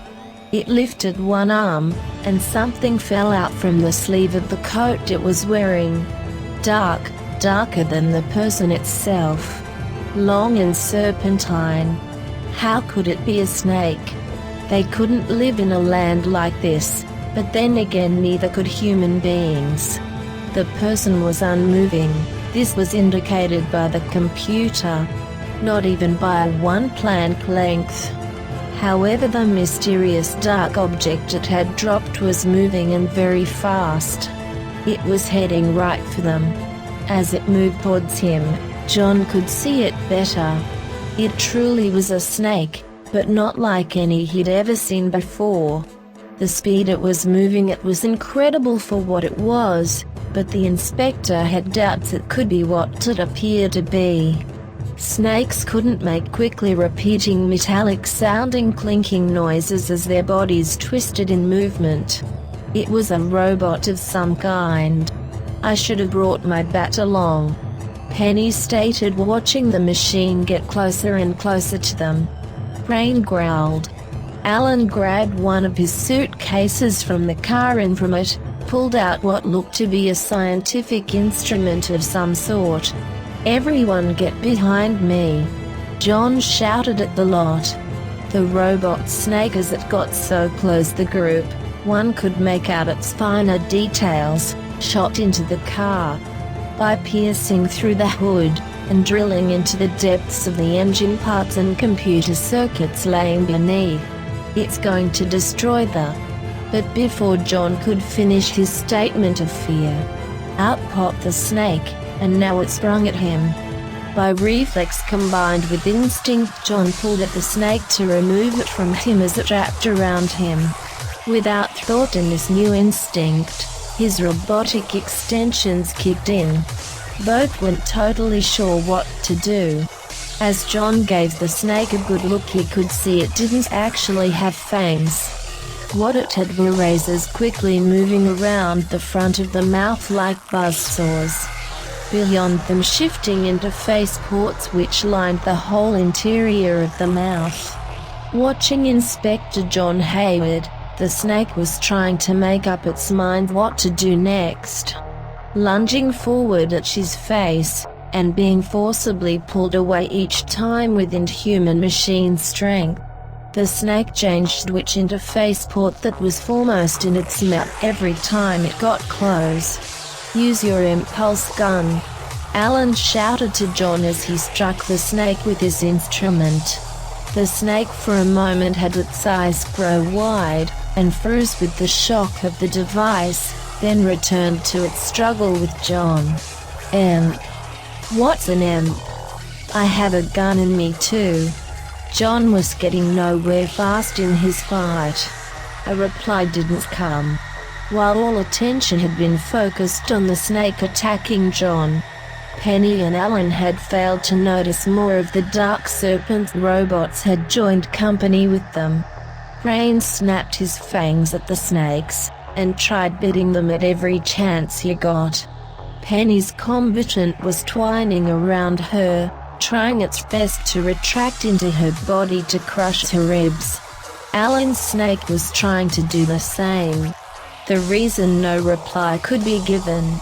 Noticing the situation, John changed the positioning of his hands on the snake he was dealing with, and tried the hidden function out by voice command. Go go Gadget impulse. The shot wasn't fired from his fingers as he had expected. The pulse shot from his palms into the snake from where they had their hold over its body. The snake stopped all its movement, as did the snakes with a hold on John's company, and the one that had been being tossed about the ground. John now took a moment to examine the robotic snake which had been attacking him. Remembering the last 24 hours, he started to wonder about the attacks he, his niece, and co-worker had been through. A connection he wondered aloud, saying, "Mad." Penny realized fast what he meant by the single word, or more accurately the name uttered. But how could they know you're on the case? Heck, how could they have even tracked you all the way here? She questioned her uncle. Brain was now no longer growling at the now no longer functional robotic snake he had been fighting. Now he was growling at the distant figure which had produced that snake and its companions. As uncle and niece looked out at the lone figure the dog now was barking at, John questioned Penny, "And you would know about Mad how? You shouldn't go throwing out things like mission assignments, uncle." She replied. Noticed by the quartet, but not the provider of the robotic snakes. Someone was coming up behind the dark figure. The action taken by the new mysterious individual was done too fast for anyone to really react to it. To call out, do something to prevent it. The new person had struck down the snake bringer with a blunt weapon of some kind. The snake bringer had been struck over the head with it from behind. The group could no longer keep their distance from the snake bringer. Whatever the person's intent was of sicking robotic snakes on them, it was over. That person was out for the count given he, or she had fallen out of sight with the blow they'd just taken to the head. When the group reached the person who had taken down the snake bringer, they got surprised. John got out a pair of handcuffs despite the surprise. The old man stared at them, and puzzled at John as he put the handcuffs on him. Surprised the group about the attacker being an old man who had clearly seen better days. A surprise to him at being bound by handcuffs. "So much for thinking you weren't mad agents," the old man said, examining his bound hands by lifting them into better view. "Sir, I'm not a mad agent, but you've committed a crime. No matter where I am, I'm always on duty," John stated firmly, glaring at the attacker to the snake bringer. "You don't know who that was, or who I am, do you?" the old man questioned John. "You worked on the Trinity project, didn't you?" Penny questioned the old man. The old man smiled when answering Penny.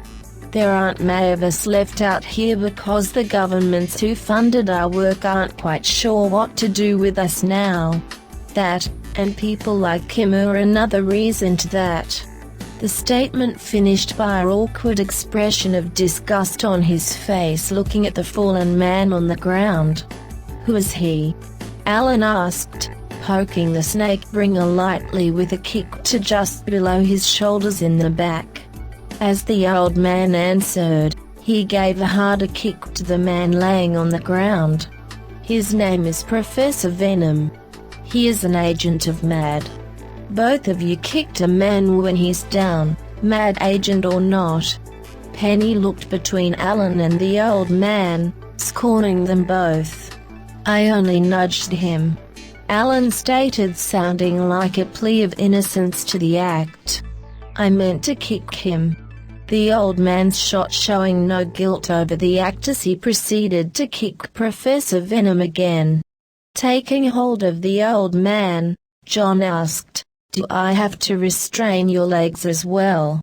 In stunned shock, the man turned on John, and angrily shouted at him. "His snakes, those robots he keeps. They destroy all things artificial and electronic.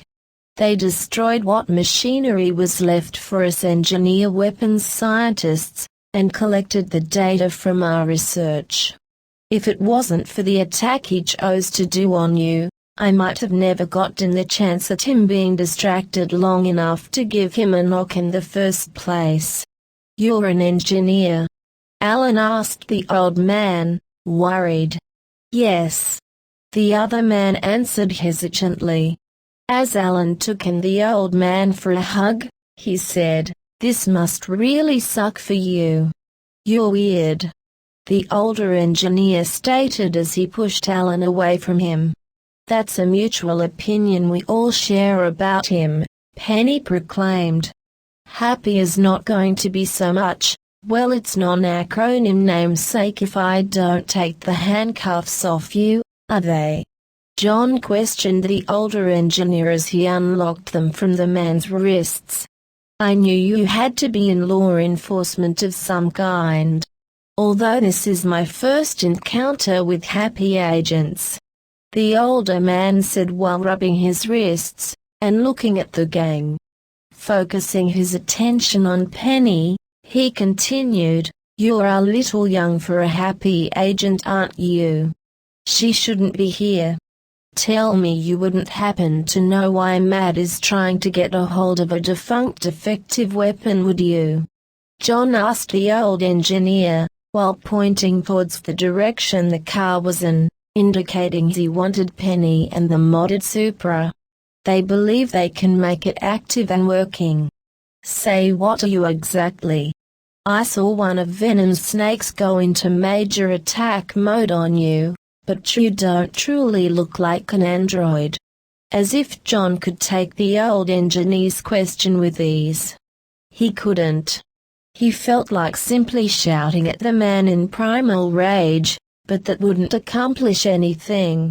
He wasn't a machine, but the more and more he got familiar with his new enhancements, as Alan called them, the more he felt Happy had turned him into one. Without replying, John headed back to the Supra, following Penny's lead. "I think you touched a nerve there," Alan said as both him and the Trinity Project engineer watched the pair get closer and closer to the car. Chapter 10. John lifted the hood of the car to examine the damage done by the snake. The act didn't help the matter. Under the hood were components to run the vehicle he'd never seen before. He should have known better. "What's busted?" Penny asked, peering in at the scene of the bizarre machinery. "I haven't the foggiest," John replied. "You know this car's every component, right?" John continued, now addressing Alan. As he, and not only the Trinity weapons engineer they'd met who had knocked out Professor Venom, but also some of his company, a woman and younger man came with him. "Can't make heads or tails of what you looking at, can you?" Alan asked, now just a few feet from John. "Cut the smile, Alan. This is our fastest way out of here, once we know which way we need to go," John said in what was at first frustration, and then worry. A statement that by its end he found himself biting his lower lip. John looked at the partly assembled team of the Trinity Project. "Without any comments asking why that snake was attacking me how it was. Do any of you know the resting place of the Trinity bomb?" John asked. One would think the team would look between themselves and might come to a consensus over that answer. What John got was a much faster, but less than an adequate answer.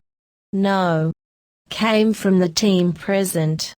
Just a straightforward reply, all eyes on him. John unhitched the stand for the car's hood, and after the hood fell, he hit it with a fist. The one lady representative of the Trinity Project spoke up. But we do know where it made a pit stop before going on to its destination. And that would be? John asked, eager for an answer, and motioning so. The younger man on the team replied, the Falkland Islands, likely in Stanley or Bluff Cove. A small argument broke out among the team present then about the matter of location. The reasoning to the fight being the location pit stop was the last news they had heard of the failed bomb since 2003. Alan broke up the fight. Say, who here has some tools I can borrow? My 45R adjustable current director got fried by the impulse. The old engineer looked at Alan, puzzled before asking, would one of those be good for on fixing a car? We don't even know what's wrong with the machine, outside of one of Venom's data collecting snakes jumping in and out of it like water one time. Personal project I'm working on. I'm using it for aligning circuitry inside bioelectric reactant fabric. Alan stated, looking proud about his hobby that had been taken along with the mission in his suitcases. The old man just stared at Alan for a few moments before answering, I don't even want to guess what you're making that would cross such boundary areas of technology, let alone picturing it to a possible fashion statement. You guys get us out of here. All of us, and I'll give you mine. Alan lifted up the hood of the car again, and turning to John asked, you call Happy in for these guys, I'll see what damage the snake did, and see what I can do. I don't think my cell phone can work out here. No, Towers. John replied, looking a little agitated. The happy engineer wasn't totally paying attention to the inspector at that moment. Because at that moment he had found what was damaged by the snake. Alan, with a little force, pulled out a circuit board from a place near the car's transmission. With his mind concentrating on two things at once, his reply to John was simply, yeah, that's it, and no. What is that supposed to mean? John asked, looking at Alan, and then to the damaged circuit board, to which the evidence something was wrong with it was a hole running smack through it, the exact diameter and size to the snake that had punched through it. Wagging one finger at it, Alan pointed out what he was holding. This is the board that controls the reversion of the car's transportation modes. We aren't in deep trouble. We just can't treat it like a car till it's replaced. Man, is it good the Gadget mobile is in its hovercraft form right now? Alan, John said to the man in a slight growl. Finally taking true notice of the inspector, Alan clarified his earlier comment. It's not a completely vital part of the car, and you can contact Happy from anywhere in the world. We don't use cell towers, we use satellites. Talk into your left pinky finger by flipping up the nail. The operator will get you in touch with the right people in a flash. With a feel of skepticism and worry, the inspector followed the engineer's instructions, and put in the call. The replacement tool was delivered as promised after a wait. The group of newcomers to the Antarctica were grateful that didn't come in at the chill of the night. Because if this was the normal daytime temperature, they feared what the night would have been like if they had arrived at a different time of the year. They had to wait. The team, which unsaid in the report from Happy in the mission statement, actually had 19 members in it. In the beginning 21. But because of Professor Venom, that had changed. John further changed his tune about the old engineer's actions once it sunk in that despite the nature of it being wrong, of the man hitting the mad agent how he had been. That opportunity had been rare. The professor had no snakes to side with him, and protect him, as they had attacked the newcomers. This had given the man not only the chance at revenge, but also the chance to be helpful. It wasn't right, John inwardly thought to himself over the matter. He still couldn't quite get over the man's actions. But decency and manners had to make a show here, because of the help rendered. That changed tune as far as his family, co-worker, and helped strangers were concerned was real. To him it was only skin deep, and the truth is something he'd never reveal to them.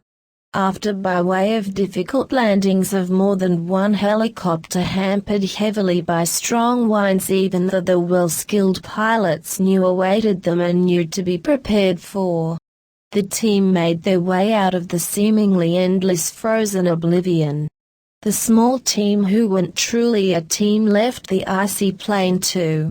After arguing with one of the pilots for half an hour he just gave up. The pilot absolutely refused to break them up. To take his niece back to more civilized lands. This justification being simply that he was family, and hence the girl couldn't have been in better care elsewhere because of this. Upon leaving, aside from being in not the best of moods, John made a discovery about the sizing of the modded Supra in its hovercraft mode.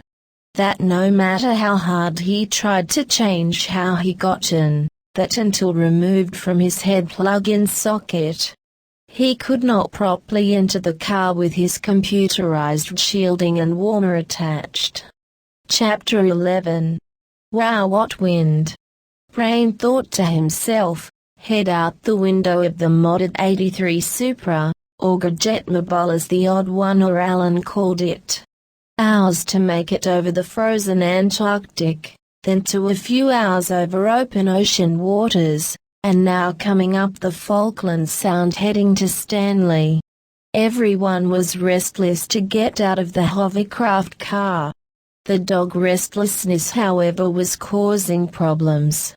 Why that was so he didn't understand. Why must they complain at me? How can I sit through this? How can my master, oh wonderful master, sit through this? She wanted me to come, and I did, but that Winterland was too cold for me, that wasn't a nice place. I think I'd rather visit the vet again, thank you, than there again, and its wildlife, most hostile. All that water. All that water. Shame, I think it must be salt water. Yuck. No, Brain thought to himself after yelping for want as the master held him back from climbing out of the window. I want a drink. I want food. Come on, it's been hours, you guys. Yuck. Yuck. Brain questioned his master, Penny to let him out of the car hovercraft. Alan, why with all the strange things you helped put in this car, why didn't you add in a seat belt for pets? Penny questioned Alan in the front passenger seat, leaning forward, holding onto the seat with one hand. If I'd known John had a dog, I would have had it incorporated. Alan answered before sighing to himself. Turning to John he continued with, are you quite sure you know where you're going? You haven't used the GPS once? No, thank you. I have a firm sense of direction, one of the few things I've managed to keep about myself despite what you did to me. John nearly growled, not looking over to Alan, but keeping his attention fixed on the docks moving in closer to the transport he was maneuvering. Yuck. Brain was worried for the Go-Master's mood. Alan was worried about what felt to him at the moment like the entire predicament they were in. Sounding a little sheepish, Alan replied to John, if it wasn't for people like me you'd be dead, Inspector. And the computer to the Gadget Mobile, it's GPS, a fine lady's voice. I don't think you'd mind her guiding you to Stanley, likely that place over Bluff Cove over where the pit stop was. After a minute of silence, John stated his thoughts to Alan over the car, speaking directions to him. I don't believe cars were ever meant to talk, Alan. I can live without that. Brain sensed his intruder, and starting his alert to his company. John snapped his next reply, and my GPS, my non-gadgetizer GPS tells me we'll be in Stanley soon. Penny. Penny cupped her hands over Brain's mouth as he panicked about the people, or persons he couldn't see, but could sense. The people of San Carlos watching the modded car hovercraft run up the shore and between the docks, and onto the road. Their panic was less vocal than the whirring dog. However, far less restrained as they ran out of the vehicle's way.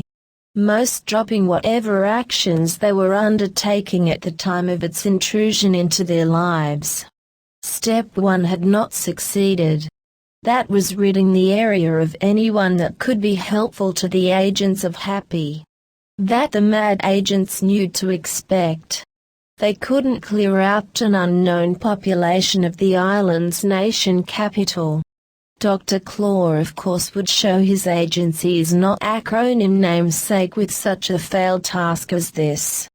Did they dare tell Dr. Claw that? Heck no. Louis Largo and Terry Skinny knew what happened to mad agents who failed. Worse yet, agents who knew too much about the mission at hand. They were told about McIntyre's death. That he wanted the job. That he knew things no agent in the field should know. That had caused his death. They were semi in the dark about their task at hand, and that suited them fine. Step 2. They knew what to do, and it was taking place right now. Photos of the Happy agents had been faxed to them, and even photos of their involuntary agent. Thanks to those photos, they knew who to flag down. Of course, minus the photos, the pair of mad agents were sure they could have identified the Happy agents anyway. Their quote-unquote car was impossible not to identify. Terry, sitting in the back of the tow truck newly relabeled to say, Angeris Top Dock Auto, waved at the people he could see in the finned hovercraft cruising slowly down a road filled with tourist catering establishments and ocean-related businesses. The man shouted at the strange vehicle to get its occupants' attention. You in there? Hey you, there's something wrong. Something people like us could help you with. You're driving awfully slowly down this road here. Being on the side closest to the tow truck, Alan was the first to respond to disguised mad agent, Terry. How could you possibly know that? Brain bounding into the front of the car, causing John to swerve the hovercraft. Having Brain crush Alan's lap, was second to respond. Buck. Shit. Was Terry's statement upon seeing the dog remembered him. The dog's reaction although wasn't negative. Brain was overjoyed at seeing an old familiar face.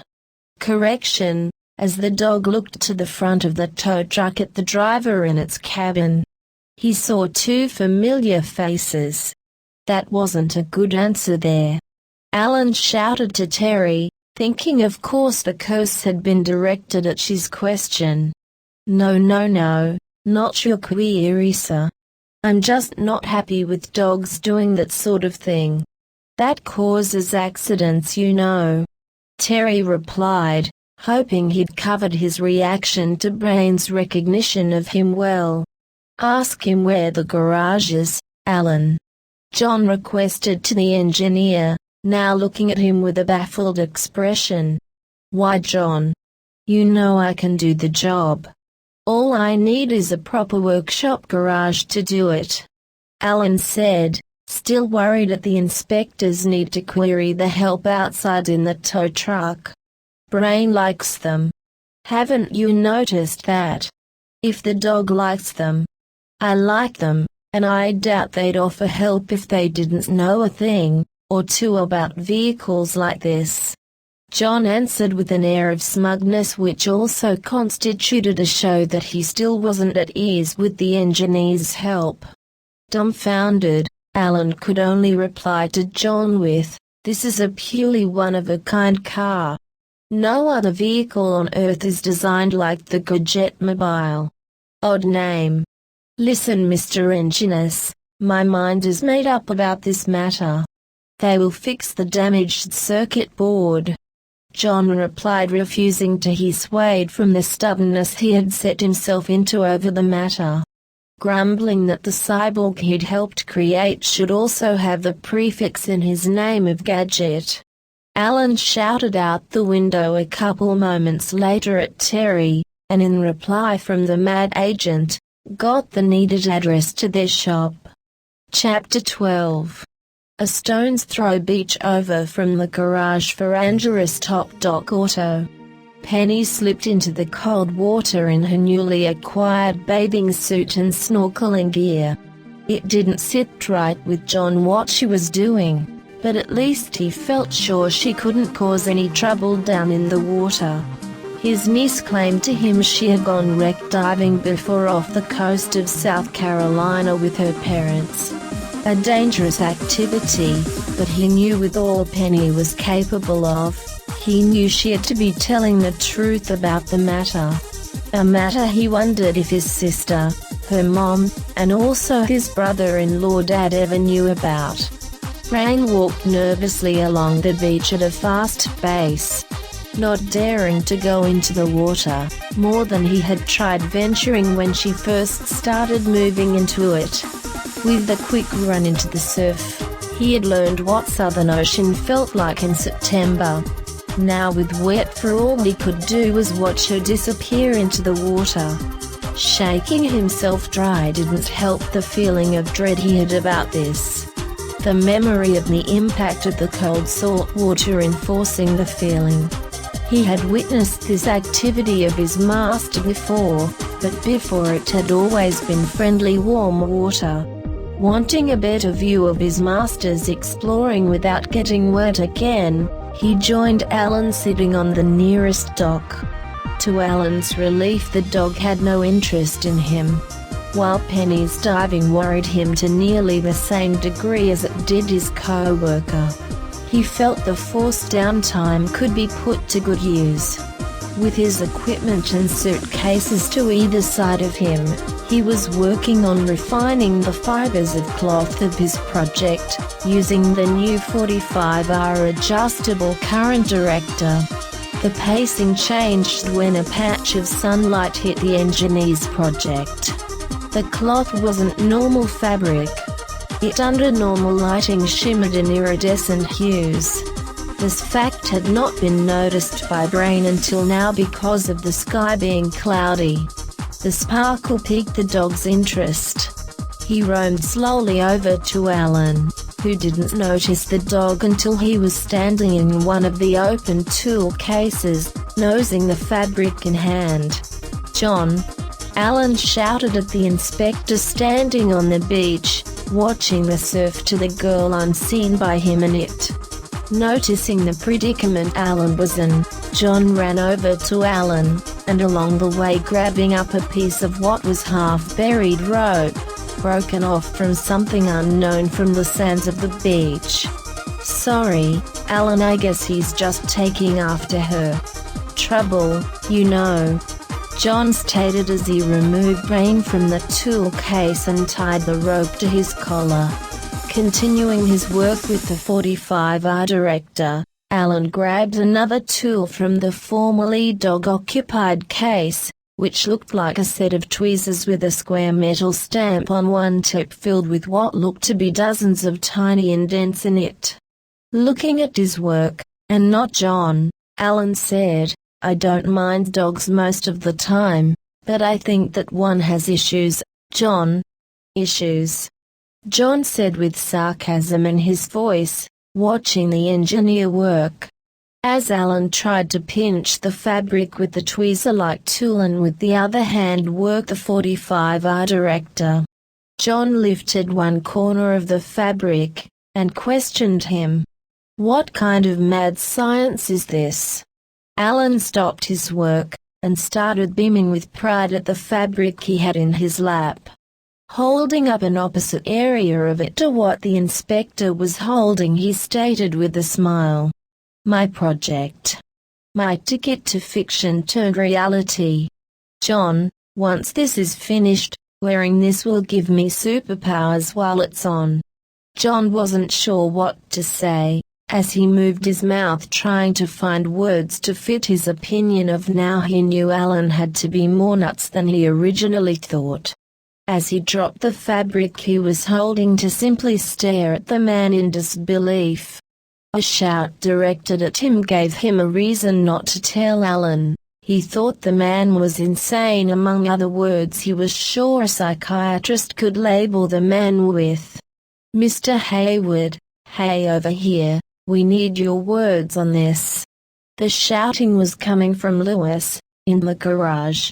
Taking a better grip on Brain's leash, John walking away from Alan, but eyeing the other man a little with concern, shouted back to the disguised mad agent in mechanic's clothes, "Coming. So what made you buy this thing?" Lewis questioned John as they both entered the garage. Lewis at first waving him in, and then pointing at the modded Supra. "It was a present from work." John replied before asking, "What is it you really need to ask me about it? How it got damaged, I assume." Terry walked over to them, and then crouched to Brain's eye level, looking at the dog. Brain didn't seem afraid of the man.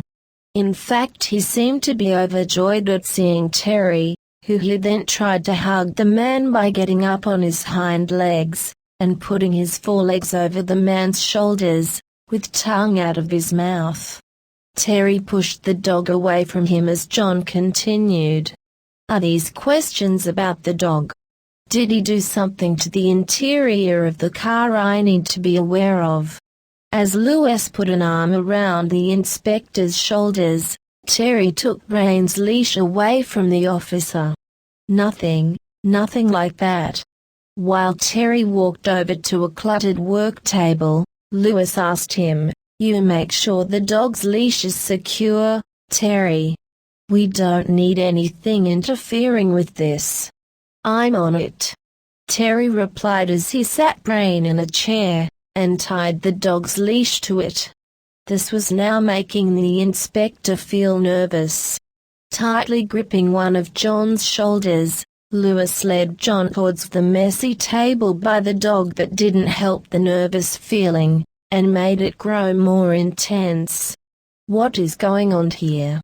John asked, forcing himself out of Lewis's grip, now looking at the man sternly. His reaction should have been faster, but the thought never hit him this was coming. When he was in training to be an inspector, he had also received the same basic training a police officer would have. He should have dropped down to duck the moment he saw the look on the other man's face as he reached into a lower pocket of his jumpsuit.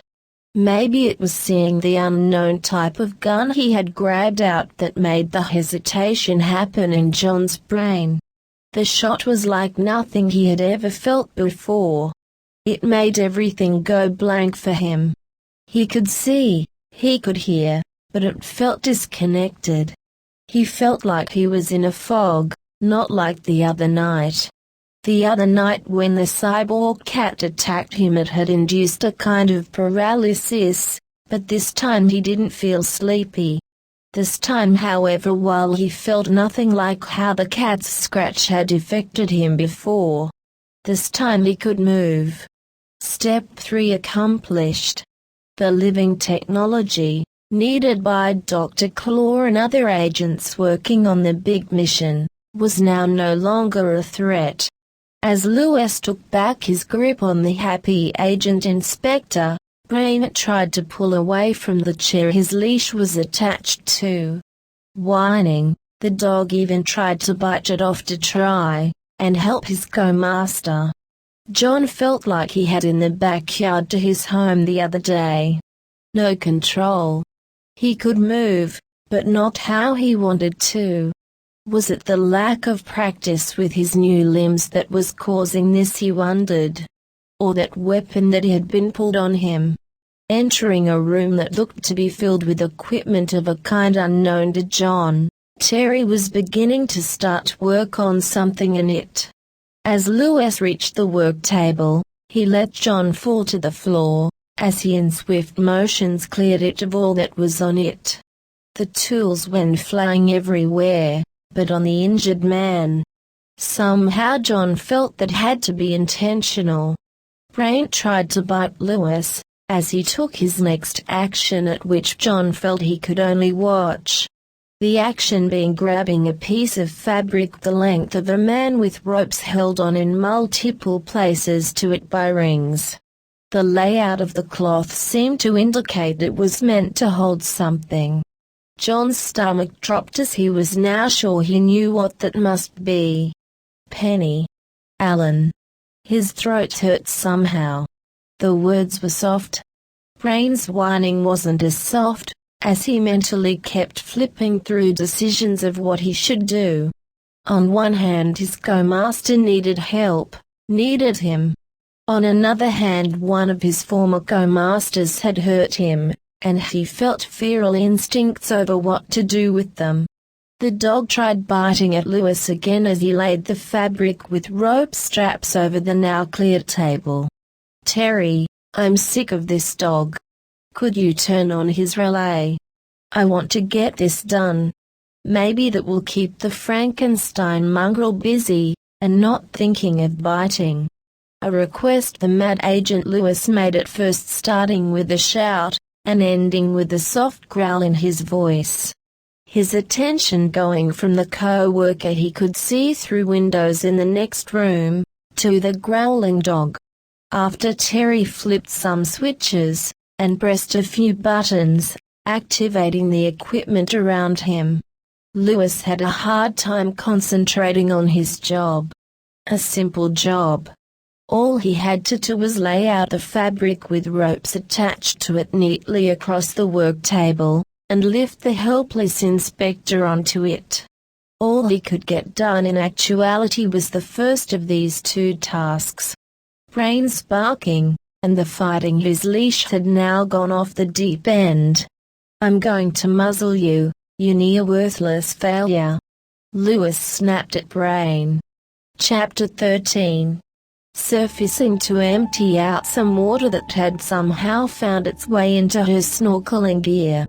Penny heard her dog bawling at the top of his canine lungs. Something was wrong. She saw no sight of her uncle, and Alan was standing. She last saw him seated, now staring in the direction of the barking. Drying herself off with a towel, she walked over to Alan, and questioned him. "Do you know where Uncle John is and why Brain is barking like that?" Shaking his head to the motion that means no, Alan also verbally answered. "No, and I have a bad feeling about both. Either Brain is having one of his fits, or Uncle needs my help." Penny stated, putting her normal clothes over her swimsuit. "You won't be alone. He's my co-worker, remember?" Alan replied, picking up his project from where he had left it a short while ago in one of his tool cases. "You work with machines?" "Sure, Uncle John is like a machine now, loaded internally with gadgets in every which way up the wires." Penny stopped her complaint to the engineer of stating her thoughts he was useless to help in the case of trouble. An awful thought had just struck her about her own wording, and what the engineer might have done to her uncle. "Alan, you didn't put mechanical gadgets up his?" She couldn't bring herself to fully ask the question. "No, and second, if something has gone awry, I might be able to help the matter more than you'd ever expect a dork who works with machines could," he said, looking to her, and then to his fabric project. The barking stopped abruptly. This could be taken one of two ways, Penny thought. 1. is John finally shouted at her pet to shut up, which she had heard him do on many occasions. Such an action didn't seem to hold water here, considering she had not heard him shout, or one of the mechanics. 2. Someone had forcefully shut up the dog, and not in a polite way. "They are in trouble," she stated, and then looked down at the cases containing the engineer's tools. Continuing the statement of concern, she asked, "Alan, could any of these tools work as a blunt instrument?" Alan was now worried for everyone he was working with now. "You're a very violent girl, aren't you?" he asked her, feeling edgy now around her. As he handed her a simple metal tool that looked to have no place with what he had been doing minutes before, she replied, only in defense most of the time. Her smile made him start to fidget nervously with his cloth project, as both of them made their way over to the garage. They were mad agents. He saw that now, and the rope straps hurt him. Apparently Ida with her team, Alan with his team. Both had done a good job adding in his bionic augmentation. The thought had never hit him before mechanical components could feel anything, let alone pain. John knew this was his end, and this time he had a good view of it coming. He closed his eyes. He didn't want to see what the quote-unquote mechanic was about to do to him. Brainwine still struggling against his leash tied to the chair as Lewis gave him a good look, and cocked up the dog's head in one hand.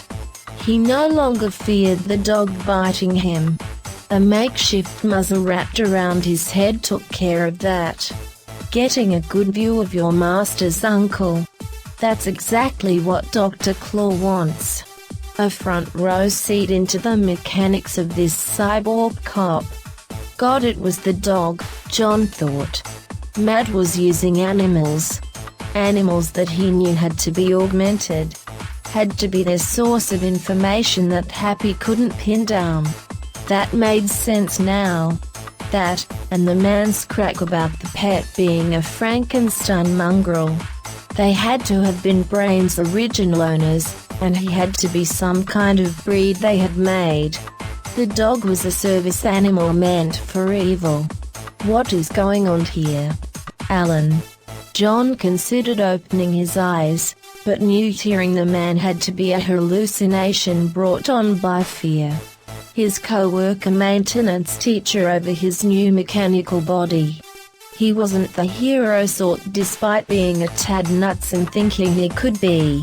Uncle John. Penny. Lord no, please be just an imagining. Please let her voice be just the same as Alan's. Not here. Not in harm's way. The immobilized inspector opened his eyes, and tried to turn to see the loading entrance partially open he had used to get in. It was them.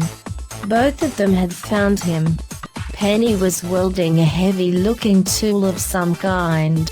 Alan was, tucking his project cloth into the back of his shirt collar.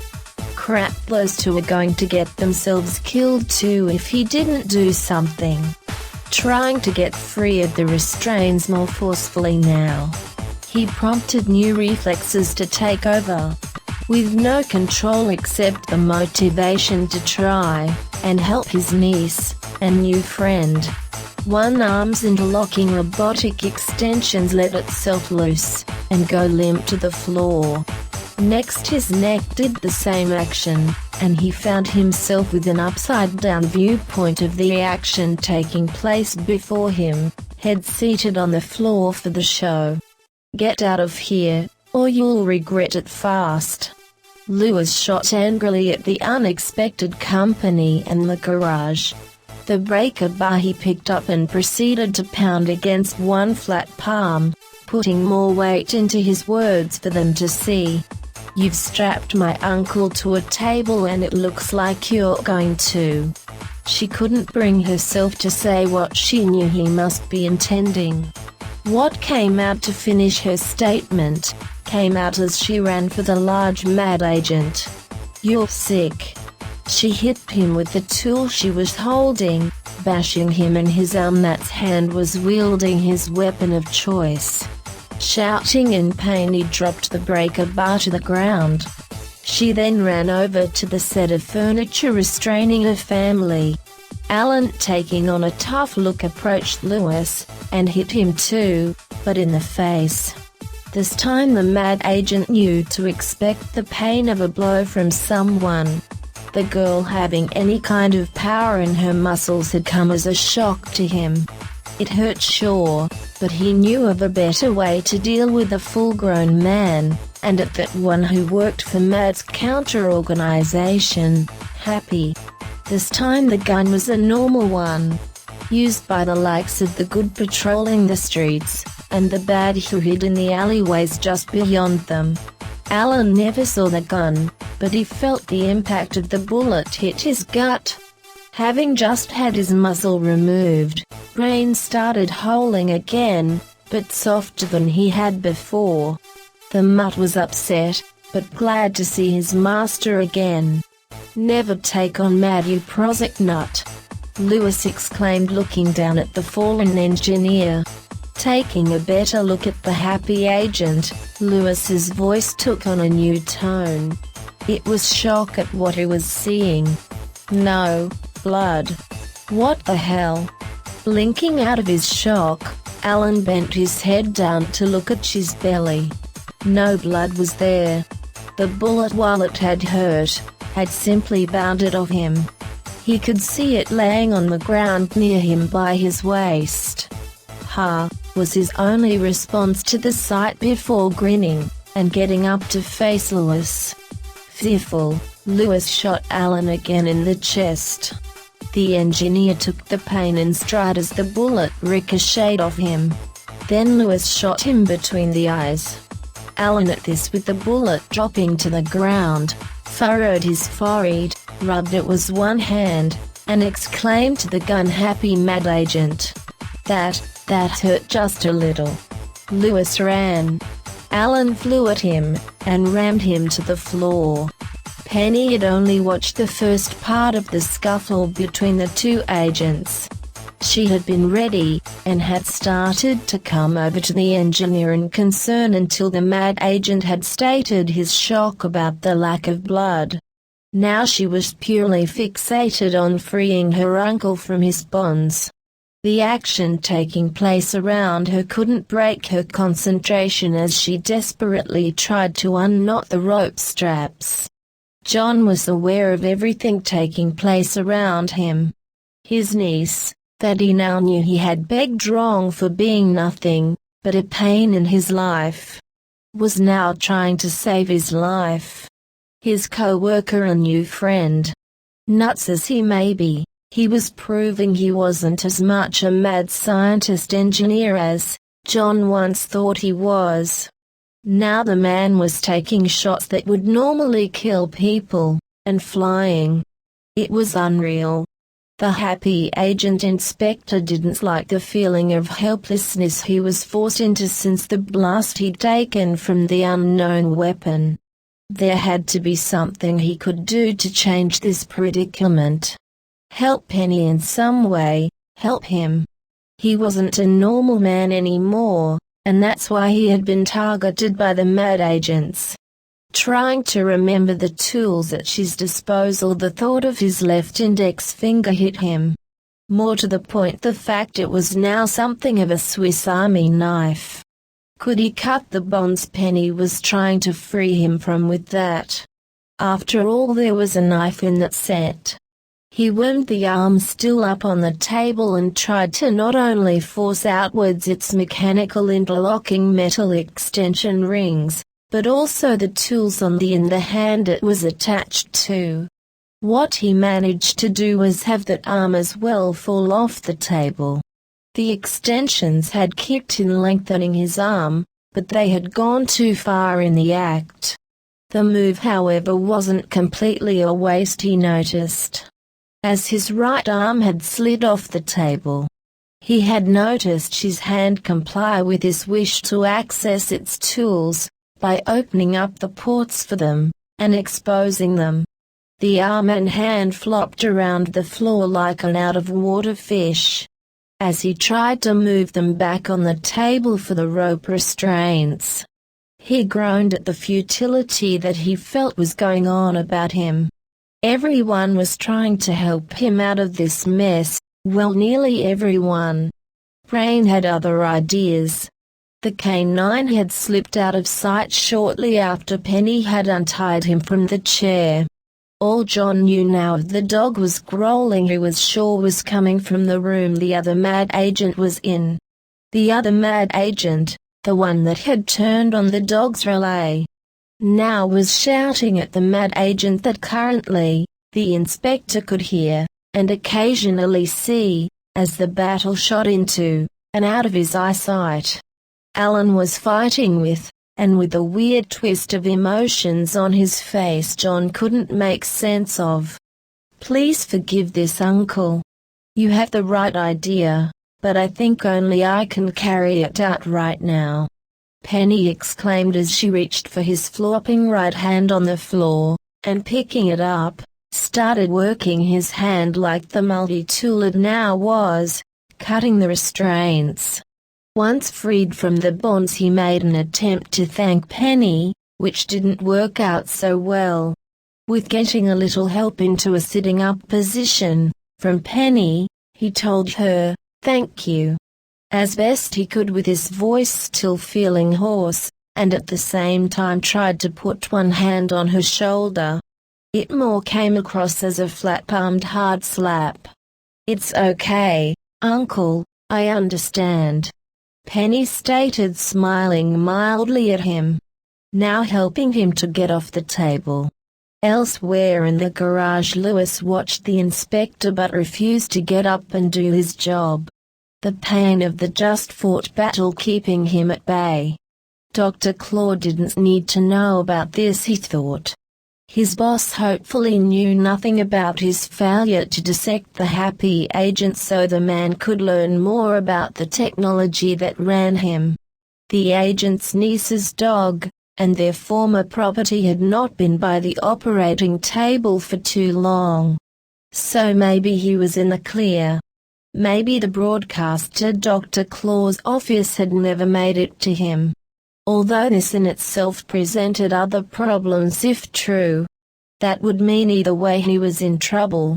Did his boss even know he had made it to Step 3? Would his boss even know Step 4 had failed? Was he willing to take another stab at doing the job? Lewis, aching from numerous blows taken by the unhappy agent, the one no warnings had been pinned on by intelligence officers of MAD, now watched where the man had gone off to after the fight. He felt embarrassed for losing. The unexpected gape-nut powerhouse was entering the room where Terry was, and shutting the door behind him. This combined with the dog being in there too. Lewis felt their mission was over, and wondered if they could flee to South America to escape the coming wrath of their superior. "You've just sealed your fate, Jig," Terry snapped at Alan, from his hiding place from Brain on the desk built into the wall of the room, holding most of the place's electronic equipment. "Just try me," came the engineer's reply as he picked up the growling dog, placing him onto the counter with the mad agent, now more frightened by his predicament. Quickly locating an old-fashioned corded phone, Alan did what he felt was needed at that moment. A call for law enforcement, and request for paramedics. He knew from what it looked like, his co-worker and current mechanical responsibility wasn't in the best of ways for contacting Happy right now. Local law enforcement would just have to do in this case. Plus whatever had taken him down. Alan was sure it wasn't just a matter of Hayward's mechanical parts that needed tending to. The only work he knew how to do, the inspector's biological parts, that was a matter only doctors could take care of. "Hello," Is this the right number? The 911 for this country. The engineer wasn't sure if he had gotten it right. The Falkland Islands weren't a place he thought he'd ever be visiting. The conversation then being with the authorities wasn't as poetic as he had hoped for. Thank you, operator. Thank you for the transfer. Hello. Are you the police, or bobbies? Coppers. Blue bottles. Sorry, I don't know what you're called here. I need your... Yes, I am making a report. Have you heard of an evil organization named MAD? No, I'm not making this up. They attacked one of my co-workers with an intent. Well, it wasn't nice what it appears they were ready to do with him. They are here. No, I don't think they are much of a threat right now. Yes, they are armed. Well, at least one of them is. A gun. Yes, a few shots. No, the co-worker wasn't shot, but I was a few times. Yes, medical attention is needed. No, I'm not bleeding. Please send EMTs. Hello. The hang-up from the other end of the line was abrupt. Chapter 14. You can't be the person who called in the report. That person had a male voice. Were you witness to what those two did to that man over there? The local officer hooked a thumb towards John, while addressing Penny. I was witness to rescuing my uncle. Heck, I helped in it. The guy that called in what happened is seeing what he can do about the effects of the blast, at least on his mechanical components. Penny stated, not being fond of the man's tone with her. The statement slightly coming out disgruntled. Mechanical components? What, like a pacemaker? The officer wasn't sure what to make of Penny's reply. Now fixedly staring at John and Alan, sitting on nearby on the edge of the cement road leading to the garage, that within mere inches of where they were, dropped off to the ocean. If he has one, it wouldn't shock me. He's totally cyborg, Penny said, shrugging her shoulders at the further questioning officer. Giving up, thinking something had to be wrong with the teenager. The officer went over to the two men. Sir? The local law officer questioned John. Sir, what exactly happened? Can't I just file a report later? John replied, not even looking up from the view to the ground below, which also counted crashing waves. We already got a report of sorts over the phone, but I need to write more on this incident in the records. I assume that man with you was the one who called in. The local officer wasn't sure what to make of the scene he was witnessing between the inspector and engineer upon closer view. Alan was taking electronic readings over John's limbs and back with a device the man had never seen before. Even the act being performed with it seemed somewhat mysterious to him. That girl wasn't kidding, was she? The local officer finally continued after watching this act close up for a minute. Yes, I am a cyborg. Not a fact I'm completely fine with, but am adjusting with.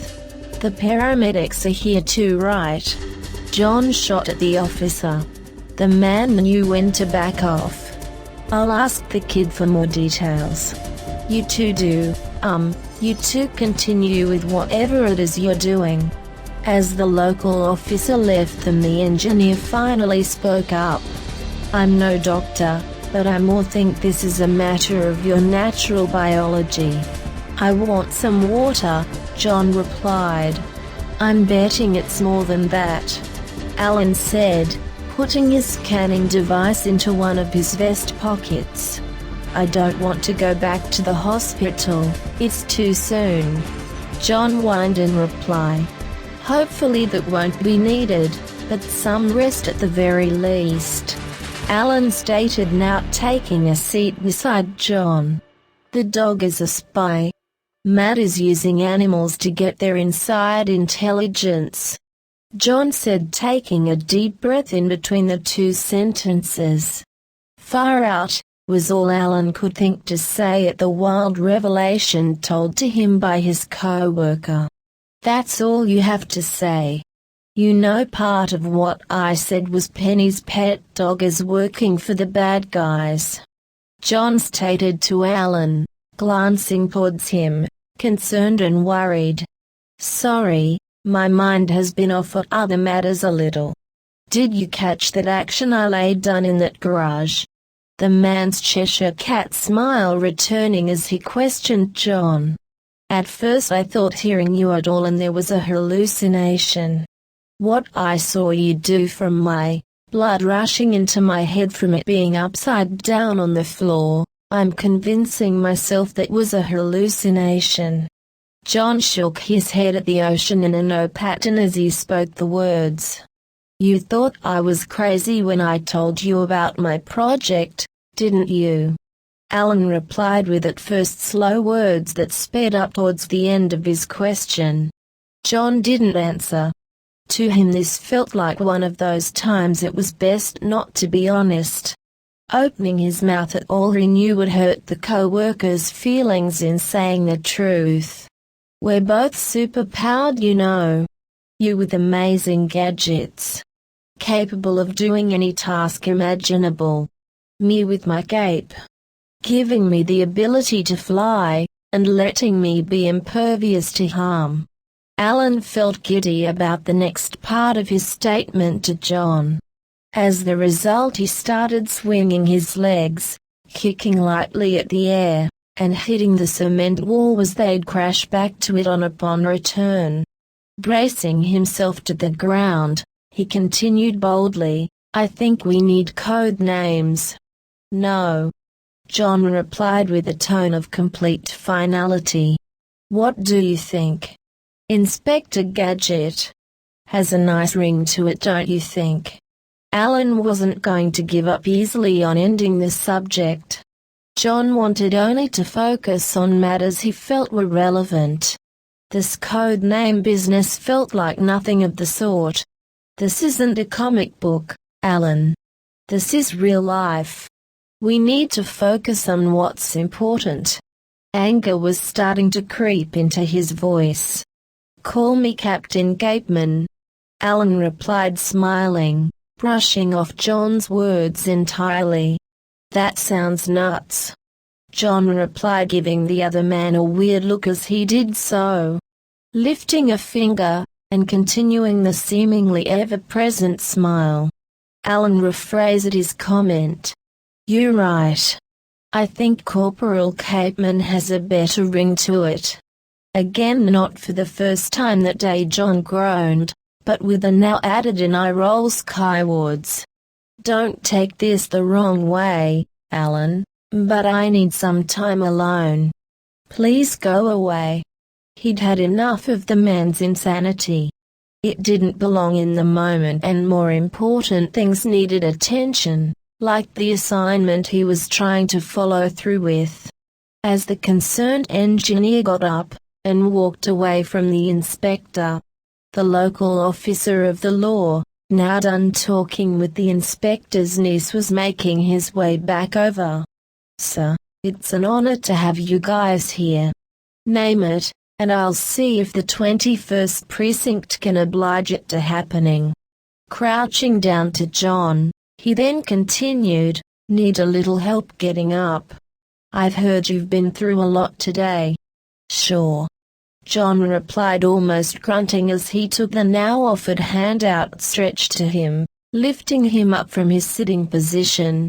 "What has my niece Penny been telling you? Although I must admit, I'm almost afraid to ask," he continued, now questioning the officer. "That you and that other man work for Happy? What happened with the mad agents? This place is far from a hot zone for international affairs of this sort. That's a big reason one of those people working for the Trinity Project decided to stick here after her work was said and done with the failed thing." The local officer couldn't have stated the facts with more pride. You've met. You know one of the people who was on the project team for that. If he had just heard the other man right, this might just be the little beam of light that made his day better than the nightmare it had been so far.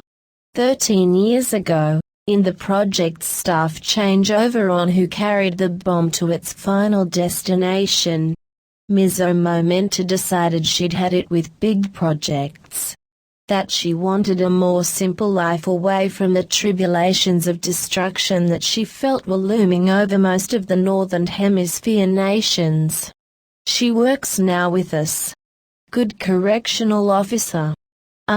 Speaking of officers, I got a question for Inspector Hayward, agent of Happy. The man's enthusiasm was bubbling as he spoke of the project member. When he asked the question at the end, the enthusiasm had hit a new height. It was bubbling over the top. What is this that has you so excited? John chose that moment to ignore the pain in his hand, as the other man that while the intent came across as friendly. The tight grip he had on the inspector's hand was too much friendliness. Is Happy recruiting new staff? New agents right now? Because just name it, and the 21st precinct will provide it. John wondered how much sugar the man must put in his coffee every morning, to reply like that to him.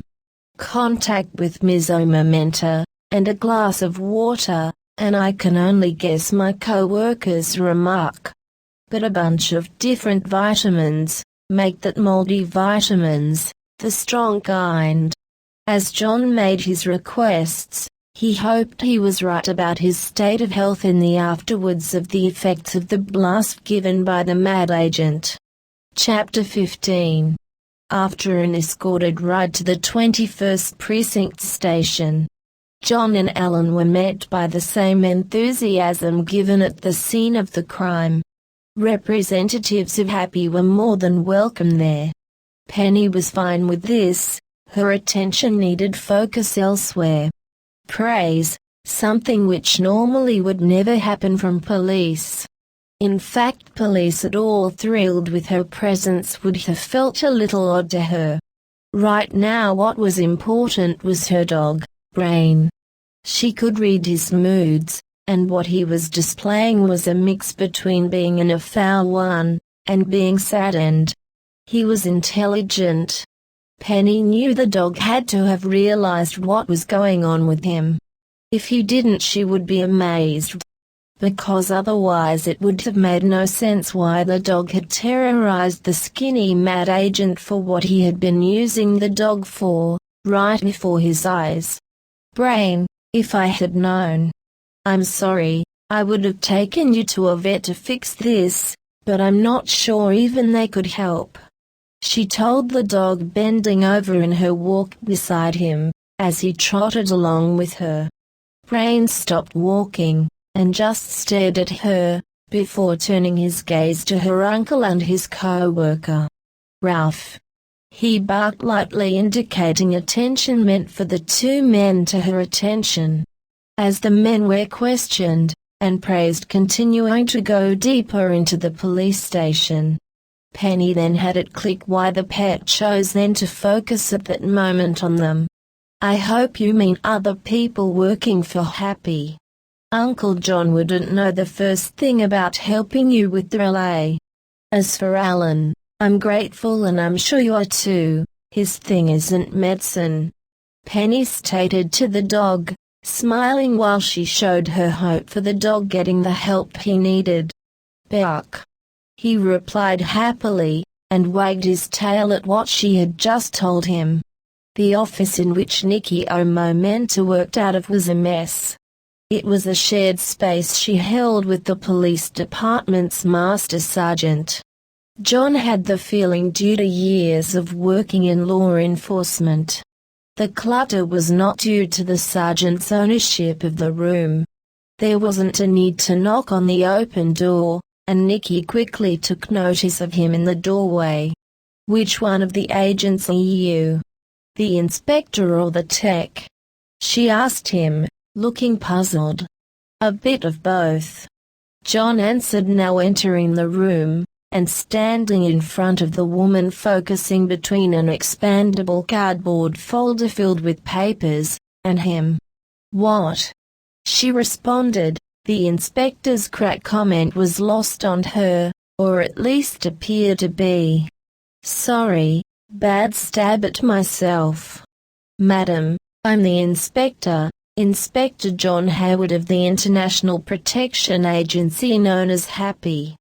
John said his more formal greeting to her, outstretching a hand to greet her. Oh, I get it now, she said, laughing, and shaking his hand. Huh? Now John felt a little confused. I got informed about you and the other Happy agent before you came over here. Over the crime that got stopped. Over Happy's interest in the Trinity Project. You being a cyborg, and can you feel me? Our hands shaking. By the end of her exclamation, she was examining his hand in hers, closely. Shaking his grabbed hand away from her gently, he replied, yes, although there have been a few times in recent days I wish that wasn't so. On the plus side, at least I'm not dead. You know you don't look like an inspector, she remarked at him, shaking a finger at him. I've heard that before. Listen, unlike police officers, inspectors aren't confined to wearing a standard uniform. So long as we carry our badge, we're good. He could tell as he told her this, it disappointed her. Oh, well, would you ever consider a trench coat added to your look? I'd be glad to provide it. I've cooked up my own useful take on one, she replied, clearly disappointed by his answer. If you like, I'll give it a try. My chief back home didn't react too well when seeing me test out my gadgets after HAA, looking back on the event with the cyborg animals, and the fire he only had himself to blame for. He wasn't thrilled to explain why he had been testing out his new mechanical augments to see if they were in any way damaged. Oh, thank you so much, she replied enthusiastically as she then started to rummage through a box in one corner of the room. Say, any chance you know the location chosen by the governments involved with the Trinity Project for the bomb's final resting place? As he stated the question, the thought struck him that while she had been involved in the project, she still might not have been the best person to ask.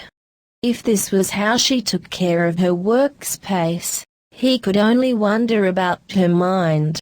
Then again, unlike the abandoned team left to rot in Antarctica, she had been treated to a much better environment for the last 13 years. Hopefully, unlike them, she didn't question the old facts about the project. Your badge. A request she made as she now held a crinkled mass of brown garment found in the box she had been digging through. Why didn't you request to see it from the start? He asked as he grabbed his wallet from a pocket in the back of his pants. Fouled or not, that bomb isn't exactly a toaster oven. Knowing beyond just words you're an inspector for Happy, has to happen. She replied the statement as she told a good look at his former badge for the Metro City Police. You're lying. The words engraved on the metal badge catching her off guard. Sighing, John explained how hectic the last few days had been. Getting fired from the local police force where he lived, only to be hired by the International Law Enforcement Agency of Happy. He didn't feel like relaying to her the rest of the events that had happened to him recently, and at the thought of a new request for the 21st Precinct hit him. How he could continue his mission more worry-free.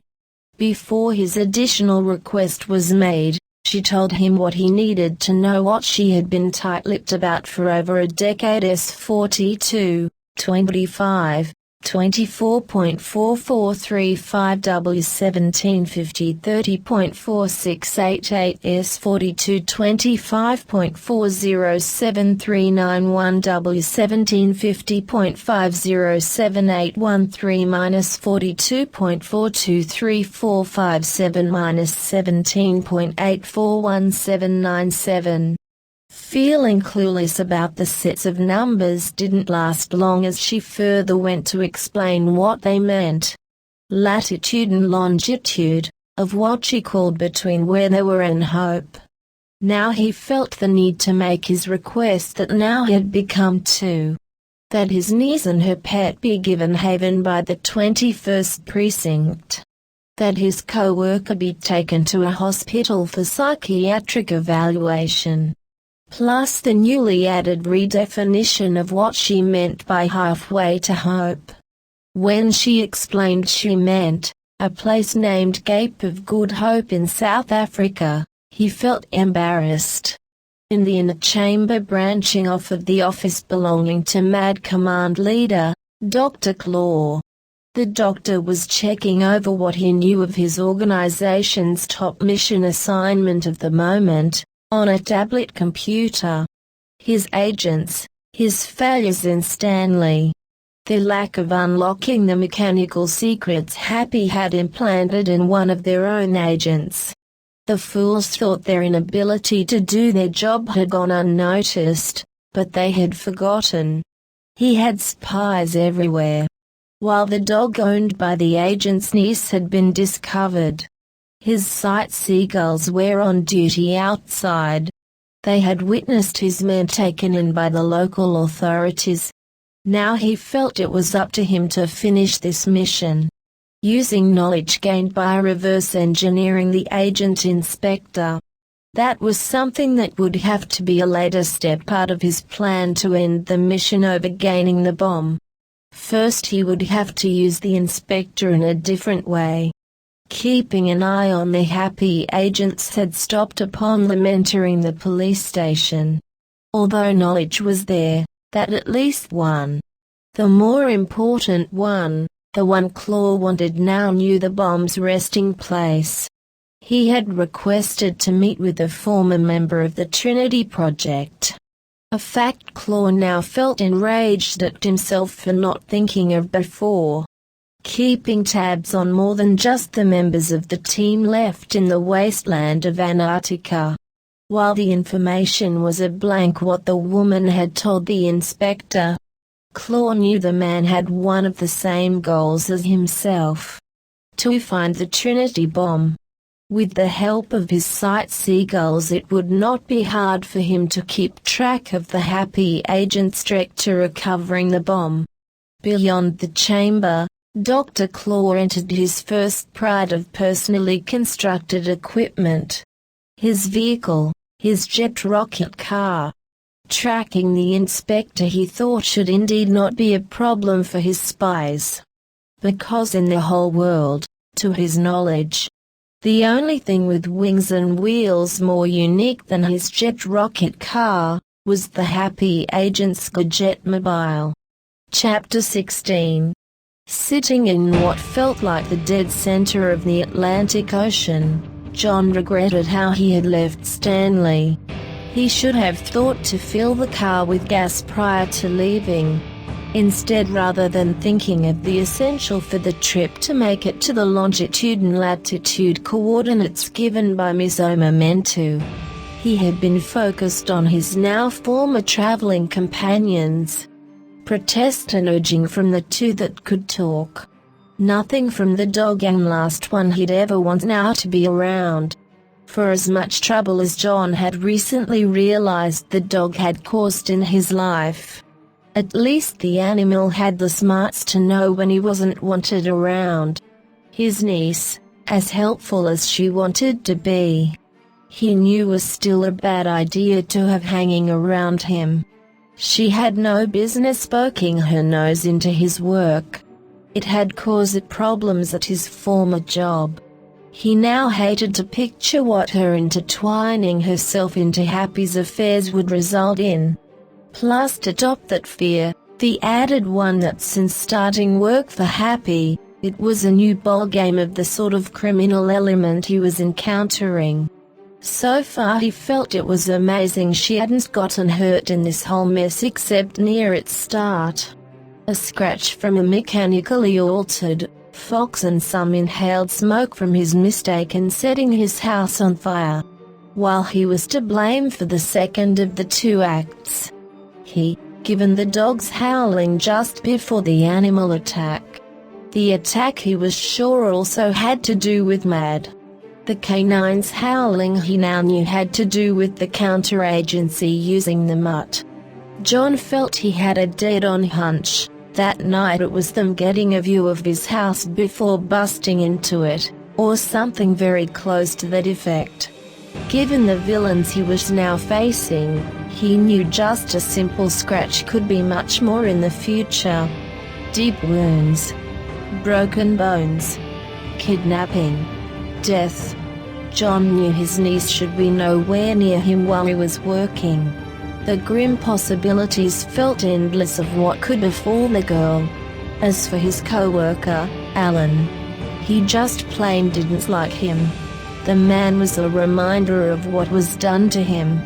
While John had signed the papers that got him into Happy, in what he thought at first was just a company which handled medical insurance, they took advantage of him when he got wounded. He felt no matter how many papers one read over and signed, such a thing like being transformed into a cyborg should have been in the fine print somewhere that they could do that to him. A yes or no question mark box that all he needed to do was check no in case of worse medical scenario happening. Alan was there to help him adjust to his new life, and teach him how to handle what it now presented to him. That while such a thing was indeed useful, it was still a reminder of something he didn't agree to. That, and there was one other reason he didn't want the other Happy agent around. John was sure that once the man's psychiatric evaluation was over, he'd have proof the guy was nuts. Thinking about the next step as the waves made the hovercraft car bob up and down in the waves gently. He thought about his options from here. This could not be the end of the road, and certainly swimming the rest of the way didn't feel doable. He wondered if maybe the car had some hidden secret. Something that in the car ran on independent power, that had no reliance on the car's gasoline-dependent combustion engine. This was the first time he felt regret about leaving his companions behind in Stanley. Alan knew everything about the car. Surely he had installed a gadget in it for such an emergency in transportation. Remembering a fact he was last reminded was a factor within himself. That he to a point could be controlled by voice. A matter he hated Alan and his team for. The first time he had learned of the voice control had not to do with him, but with the car. Alan, given a similar command, had once made the car speed up, packing up its hovercraft conversion, and return to looking like a normal car. The thing that frustrated John over the matter of trying to unlock its secrets is he had forgotten exactly what that command sounded like. Maybe it was just like the voice override that worked on him. When the insane engineer had used the voice command on the car, John had been thinking of the big picture more. All the new changes that had just occurred in his life, and trying to move out fast to avoid road rage from the drivers stuck behind his new car. Thinking of anything related to transportation that could have been installed into the car, but somehow hidden from normal sight. John proceeded to try voice command over the machine. Go Gadget plane. No reaction stirred from the car. Go Gadget jet. Again no reaction was to be felt from the modded 1983 Supra. Go-Go Gadget submarine. Given still no sounds of the car's parts clicking, and hissing, and grinding together its pieces to reshape the machine, John was beginning to feel a tad defeated in his effort to proceed with the mission solo. Go-Go Gadget helicopter. No sounds came from the body of the car. With quick painful regret, John hit his head backwards against the driver's seat in frustration. After a few moments he noticed a noise not coming from the waves rocking the hovercraft car as if it were a boat. What he heard didn't fit into the normal range of expected sounds one would hear when alone with a seemingly powerless vehicle. It sounded like rattling. Like something trapped, or caught, or stuck in the car, but what?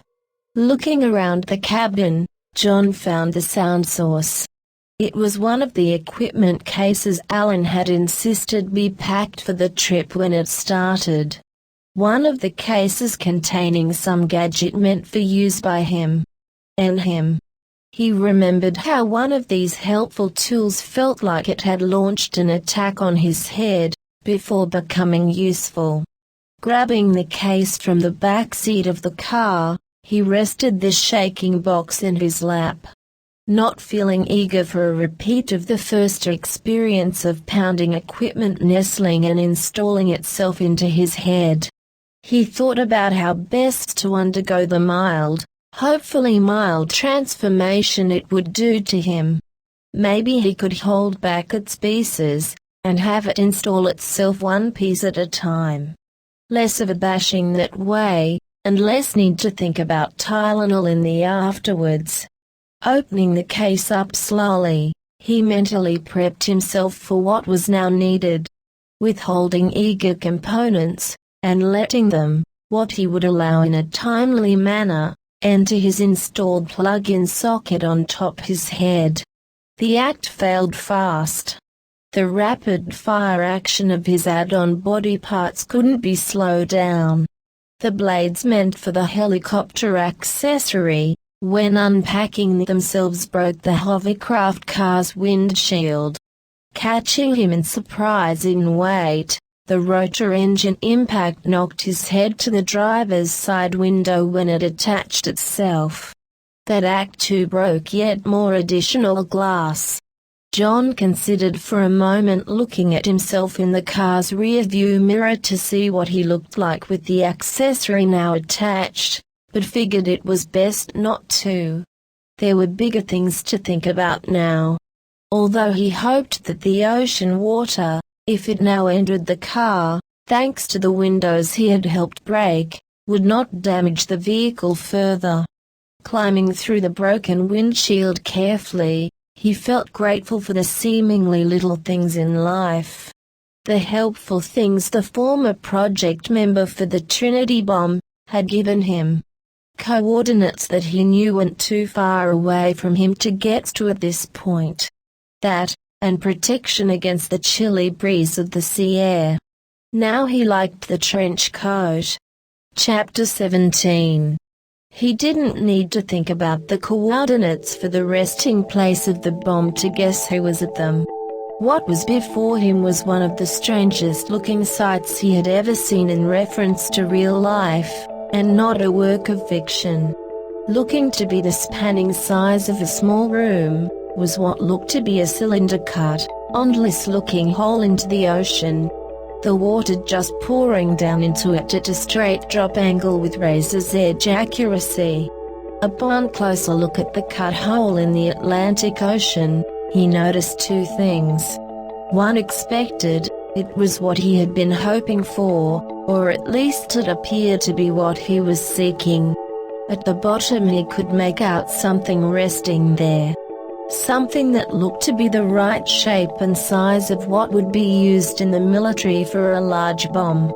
The unexpected, the second thing was the top of the hole. It was glass. When he had approached the hole, sunlight caught on its surface, and he could now see a reflection of the sky above him and himself in it.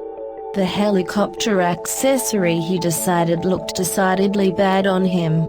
Landing, he stepped onto the glass, and the helicopter's rotor powered down. Walking to the ever edge of the hole, he found where the glass plate ended, right up against the falling water. While he was sure the people who had built him into what he now was, had thought of him encountering water, he made a bet what they had thought of in design was him simply taking a bath or shower, not somehow descending a strange waterfall into the depths of the ocean. Feeling the edge of the water, he noticed there was no form of wall seemingly causing the cylinder shape. It was nothing but what appeared to be pure water.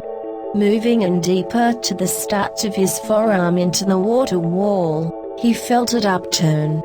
Unseen but clearly felt, was the deeper water moving upwards in the wall. To whichever government had thought this idea up, and had executed it, he applauded them.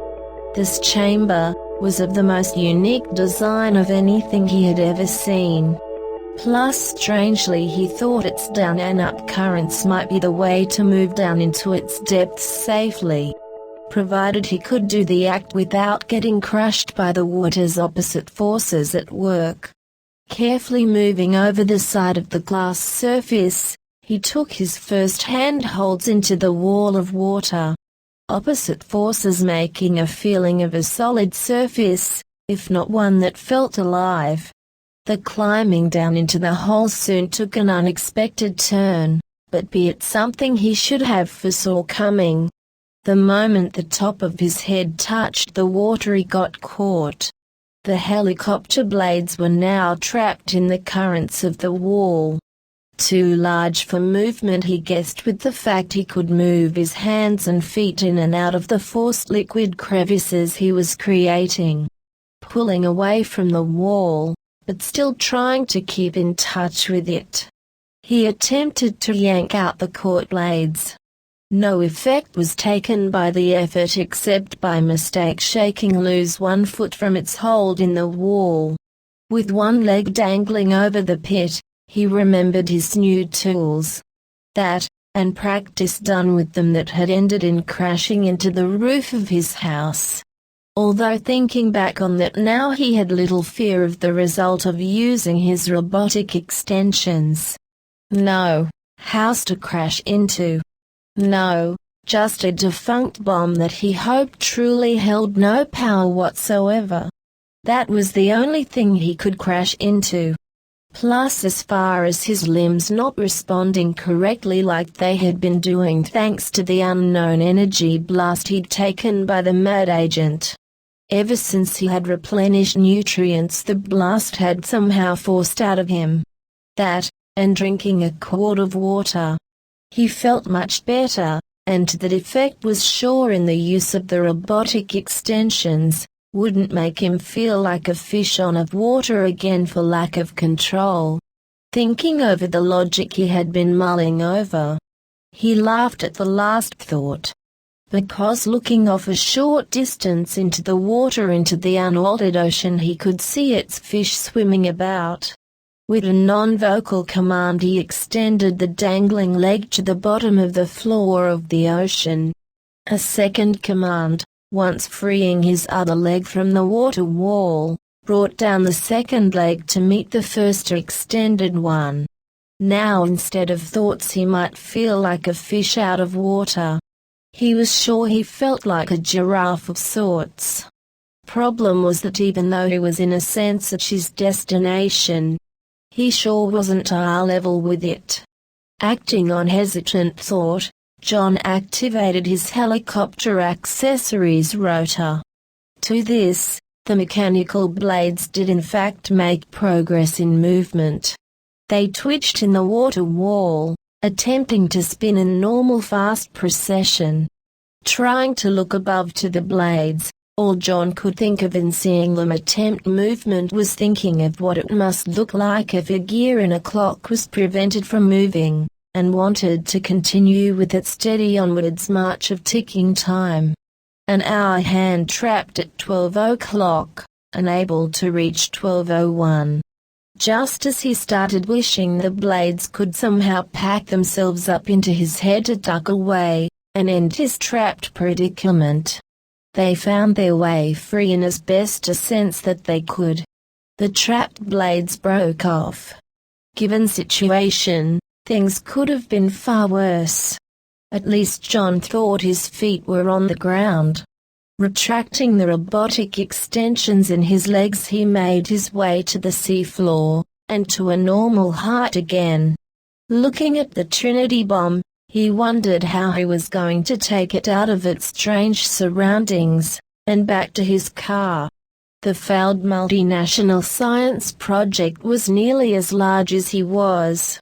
A cylinder with both ends looking like rounded cones. To which end was the end one had to worry about for impact, he wasn't sure. At least it wasn't in operation. With that, he wondered what were the technical problems the Trinity project team would never resolve about its interworkings. For all he knew, the device he was just a few feet from could either be the most deathly weapon on the planet, or as safe as a feather-down pillow. Eyeing it, he walked closer to it, hoping seeing it more up close would help his thoughts about its retrieval. A thought struck him that he knew should have occurred to him earlier. Why, the very reason he even knew about the defunct weapon was happy. A global protectorate with extensive resources he had only just begun to find out about. He'd call them in for help. 30 seconds into feeling his jacket and pants pockets, he blushed to himself in embarrassment. The patting down and searching had been for his normally carried cell phone, an object currently nowhere near his location. What he had forgotten is the fact he no longer needed it. Lifting the nail on his left pinky finger, he proceeded to attempt calling in the help. Nothing was happening. Had he damaged the gadget already? It had worked in Antarctica. When he'd been hit by the mad agent's gun, when the insane engineer scanned his hardware for faults, it hadn't come up. Then he looked up. That had to be the answer. The glass plate had to be more than it appeared to be. It had to be shielding the signal from his personally concealed microcell phone. Blackness suddenly overtook the sky above him. An object he couldn't quite make out now had moved into place over the glass shield covering the hole. Inspector Hayward to happy operator, hello. Assistance needed. The dark object made him nervous. Another attempt at calling again to his employers in vain was all he could think to do at this point. When the glass burst into fragments at the dark object moving down in descent, firing its now visible rockets turned to point downwards, John had reacted fast. The inspector bent over and shielded his head with his hands as best he could, with what was left of the helicopter accessory, causing him a little confusion at first where to place the hands. When it was clear, when all of the glass had hit the ocean floor, John then looked up to the dark object. It was a vehicle, some form of car, but looking more powerful than what he drove.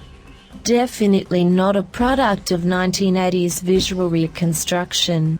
It was sleek and black and red, the roar of its rockets and engine adding a menacing quality to its being. The car stopped in the air mere feet from the ground, and the rocket's roar became more intense than they had in descent.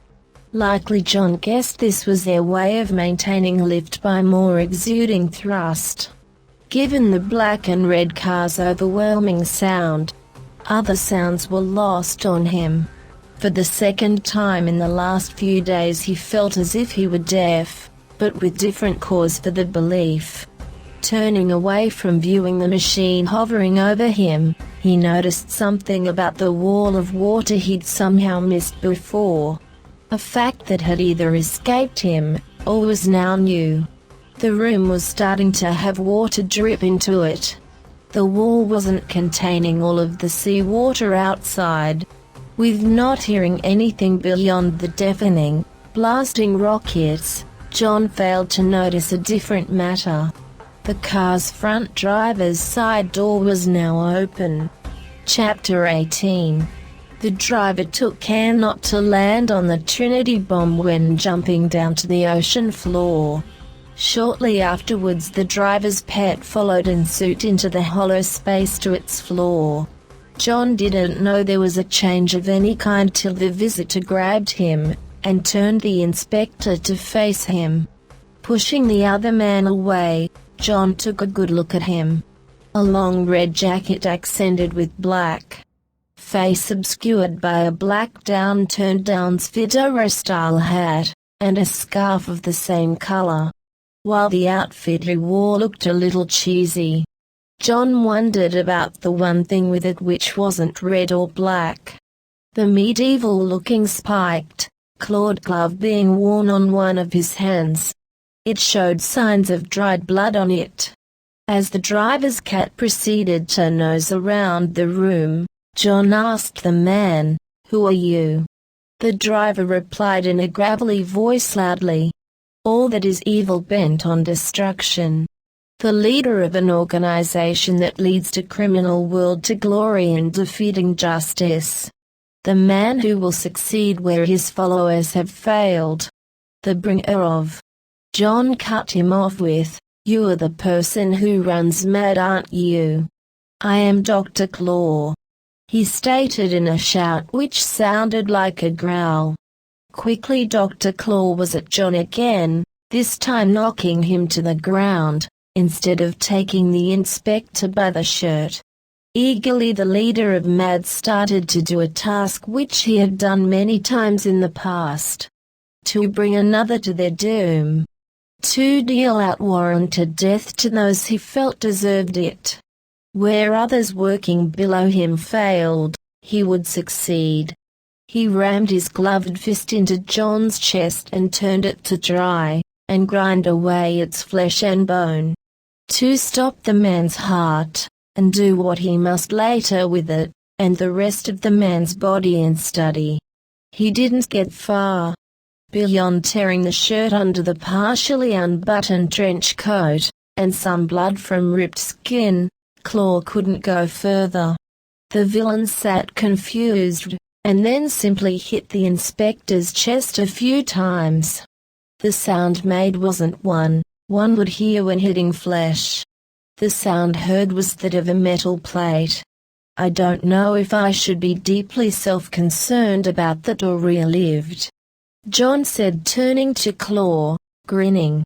While both men got up from the ground. The pet cat now was starting to meow nervously as it paced around the room. The water wall holding together the place now was doing more than letting loose a little of its water. It was having puddles form quickly around its base. "Mad cat, assist me!" Dr. Claw shouted at the cat when he noticed the meowing the pet was giving off. "What are you going to have your fluffy tabby do? Scratch, or bite me to death?" Buttoning up his coat to cover the torn shirt and ripped skin, John felt amused by the notion that with all the man's agents had tried to do to him in the past, the great leader of MAD now thought a house cat could do him in. "He has served me well in the past with helping me dispatch men of good and evil alike," Claw replied in the gravelly voice John now believed must be normal way the man talked in. The cat didn't comply to his master's command. The animal's only acknowledgement to the command was mournfully crying at the man's feet before running off to the Trinity bomb. "Why animals?" John asked, looking from the cat to his master. It was a loaded question Claw knew, and one which the inspector didn't need the full answer to. Instead, what he did was tell him his basic reasoning. The most primal and black and white reasoning why they were used. What we humans lack, they have in abundance. The claw and the fang. Instinct and swiftness. the ability to sin without regret and remorse. As Claw told John his reasoning, Mad Cat was trying to jump back into his master's jet rocket car by bounding off of the Trinity bomb in giant leaps, howling all the while, and while doing so looking back to past the two men every so often to look at the room in detail. The floor was now completely wet with the ocean water from outside the hole. When Dr. Claw had said what John Hayward thought was the ending sentence of his speech, the inspector was smirking and feeling like he wanted to laugh. The cat by then could be heard well over the roar of the jet rockets in the car. Less brains granted, but loyal, was how the leader of MAD chose to end his speech. Turning his attention away from the inspector, Claw looked from the Trinity bomb with Jumping Cat on top it, to view the underside of his vehicle. Removing a form of remote control from an interior pocket of his jacket, Dr. Claw pressed a button in it that commanded the hovering car to change. A slot door opened up beneath it, and a large mechanical claw descended from it. The device John decided looked similar to the robotic interlocking mechanical extension rings used with his arms and legs. If he ever so dared to try and take a look, he was sure his neck had the same appearance when extended. The claw moving down to the Trinity bomb snapped once in the air, sending an odd mechanical ringing throughout the hole, before reopening, and then closing down over the bomb, clamping onto it tightly. The feline jumped again at this, but not towards the car aloft in the air. Instead the cat sprung onto his master, and using his claws clung to the man's jacket. "Row!" The cat wailed as Claw grabbed the animal by its scruff, and threw it to the ground. The splash of water wasn't missed by either man, especially not to the distraught pet that then Claw climbed up his master's back now, and bounded off of his hat to the open car door. Inches of water now covered the surface of the floor. "You must have broken some form of security seal when you broke the glass," John shouted to Claw, worried about the notable change in the cavern's circular wall. The fact it was slowly losing its ability to withhold the whole of the Atlantic Ocean outside it. The reaction the MAD agent took to the revelation that if they stayed in the hole longer would mean drowning, was an act which the happy agent saw coming. In a way that said the man was in no rush, he went back to the Trinity bomb, and when he had gotten on top it, pressed another button on his remote. The claw holding it then started ascending back to the awaiting vehicle it was attached to. The ride given by the mechanical grabbing claw didn't last long to its rider. As the device holding the bomb got halfway back to its origin, Dr. Claw springed off it, and grabbed hold of the door of the rocket-driven, predatorial-looking machine.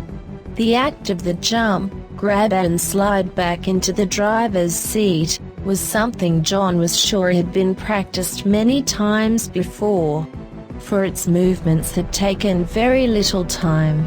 It told him this wasn't the first time the other man had stolen objects this way. That to the point, he was sure the other man likely thought he could get away with the act. However else could he have gained such an ego for being a villain? The roaring of the car's rockets then grew louder, and John knew what was taking place. The machine had to either be stopped, or had its cargo retrieved. John went for its cargo. His arms extended with their metal rings moving outwards, moving the limbs now out over 10 times their normal length. They wrapped around the bomb as the car continued its ascent up off the collapsing hole. Holding on tight to the prized device, the vehicle rocked around a little in the air before with more thrust started pulling upwards harder.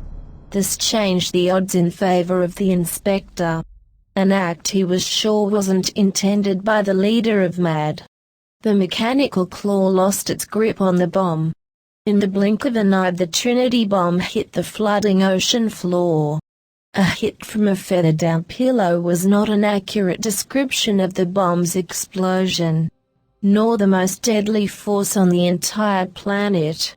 If it had been the latter, John would not have even had the ability to contemplate the act. No, what the bomb had done was react in the most basic way such a device could. It produced a pressure blast. The moment it exploded, Dr. Claw's rocket car was blasted up and out of the collapsing hole. John got the blast of sudden release of air pressure differently. Whereas his nemesis was put out of harm's way, he was thrown into the ocean far beyond the air in the artificially generated hole. John choked on the seawater and started swimming as fast as he could back to the little safety the collapsing hole that once contained the now exploded Trinity bomb offered. It felt like more effort than he was used to. Was it the shock of the blast and sudden water pressure bearing down on him causing the hard journey, or something different? The thought also hit him. This was the first time he had attempted to swim post-car wreck. Because of what he knew about surgeries, having been in the past only a minor recipient of them, he knew he shouldn't expose healing places to much water, a warning he'd heard doctors and nurses say to him before. Given there wasn't much of him and altered now thanks to multiple teams having worked on him, his body still healing, he had been avoiding much exposure to water. While he was sure Penny would have eventuality complained about the matter, it had been his intent prior to the house burning down that for at least 1 month he wasn't going to attempt to take a shower or bath. Remembering the old vow brought with it more reasoning to this second line of thought why swimming now was a hard task. The night of the fire, with as hard a time as he was having with dealing with the effects of the cyborg mountain lion's scratch. He remembered Alan's words as the man hefted him outside the house to safety, that the engineer should have constructed him out of lighter alloys. His new altered body could be the reason moving in the water was so hard. Human beings weren't made out of metal. The thought brought tears to his eyes that were immediately taken into the salt water. Finally the effort of the swim paid off. He was back in the hole, or at least what was left of it. The hollow space was quickly disappearing. Gasping for breath, John tried his best to stay in the diminishing space of air for as long as he could, the currents of water pushing him around wildly. The ocean, he felt, didn't know what to do. For the first time in years, the space that science defied the normal laws of physics was now becoming no more. As he treaded water as forcefully as he could, he noticed it was more than simply his new cyborg body's weight causing swimming harder. This observation was easy to pin down, if however one he found strange. His trench coat was inflating. When he had first put on the garment, he felt that its lining was of some fabric he couldn't identify, but refused to ask Momenta about. Given it was a gift, he felt it rude to ask what the coat had been made from. Now he was learning it was indeed something special. Although why she'd ever invent clothes like this, he could only wonder. She was living on an island nation after all. Maybe it was meant as an emergency life jacket of sorts if someone fell from a boat unprepared on the job. Whatever the reasoning, the expanding jacket felt like a curse and a blessing. While it was making it even harder for him to swim. Being able to swim was not as necessary an action as it normally should be. Then John took notice of another new element to enter the chaos of the moment. What sounded like his temperature alert function, or third brain, was buzzing. Lord, he thought to himself, This would be a bad place for his blowtorch to activate if somehow hitting the trench coat. Then again, this wasn't the same alert. Even if it was a similar sensor trying to tell him to attach an attachment to himself to try and survive the ordeal he was going through. He was nowhere near enough to his car to open his equipment cases to make the discovery of what he needed. While the third brain sensor alerted him with buzzing from his right ring finger. The sensor, or at least what he could only assume was a sensor, was buzzing from his left ring finger. Puzzled by learning he still had much to learn about his new body, thinking over what the alert could mean, he stopped trying to fight the ocean's rage as the hollow space of the hole continued its collapse further. The ocean, while still acting as if it were a wounded beast, was now nearly filled with water, recovering from the wrong that had been done to it long ago. Chapter 19. For what felt like hours he floated on the surface of the ocean, bobbing in its waves. John tried a couple times to call for help, but the act was futile. The inflated coat was preventing the movement of him reaching for his internal phone in his hand. Other matters that added to the hours passing with slowness was attempts to get the time. He learned from voice command over himself. He did indeed have a built-in watch, but he couldn't read it. Alan and his team had given him the device right where one would expect to find a watch. The gadget was built right into his left wrist. He had felt the slot open.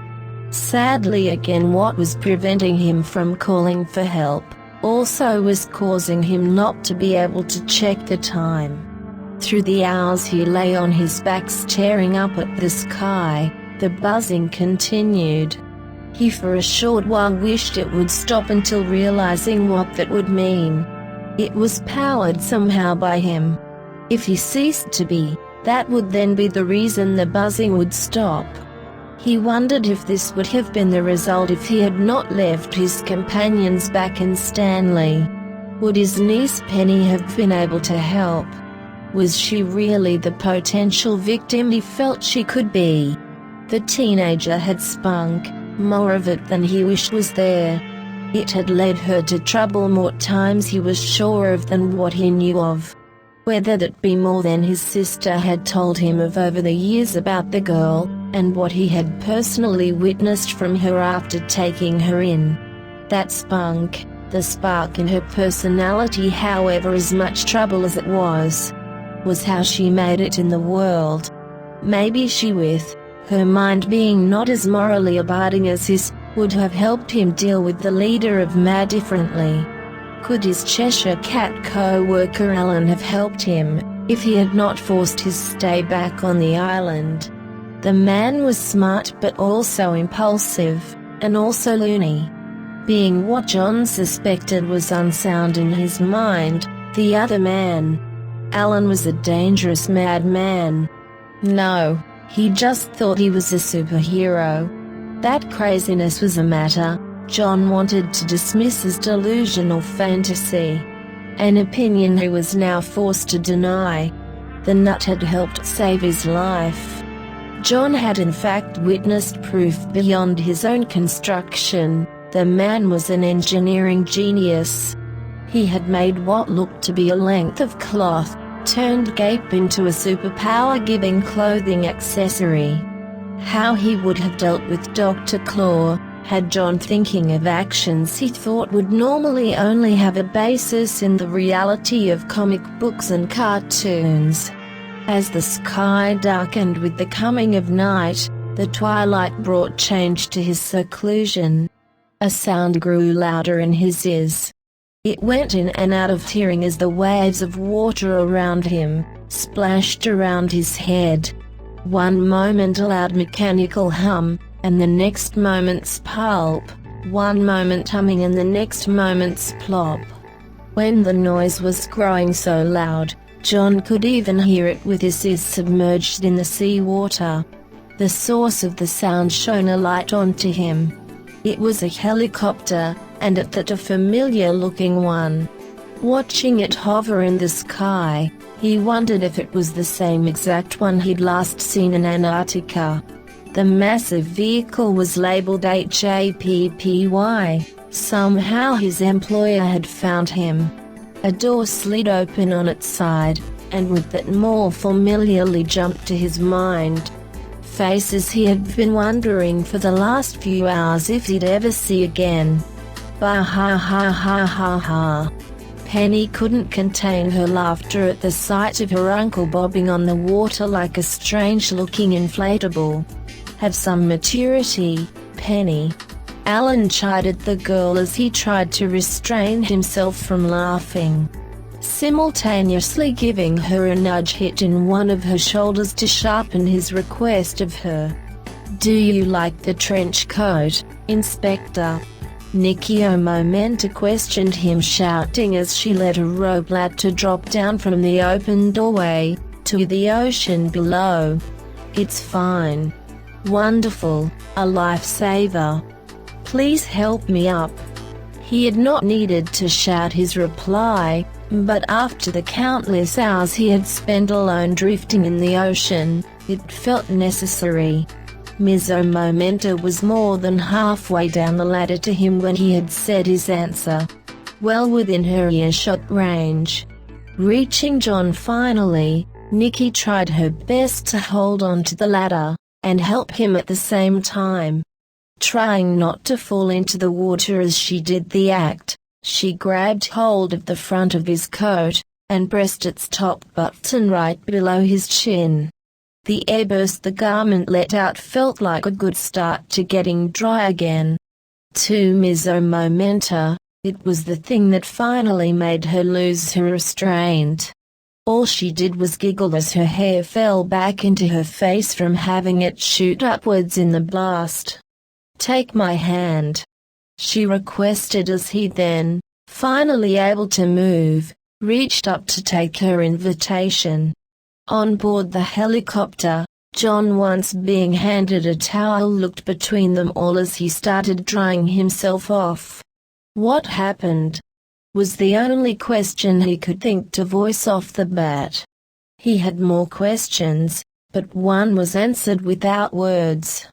Sitting beside Alan was some kind of GPS unit with a variety of buttons and knobs on it. John couldn't fathom what they were for, except one. When the engineer pressed one of its buttons, John's buzzing alert signal that had been droning on for hours finally stopped its noise.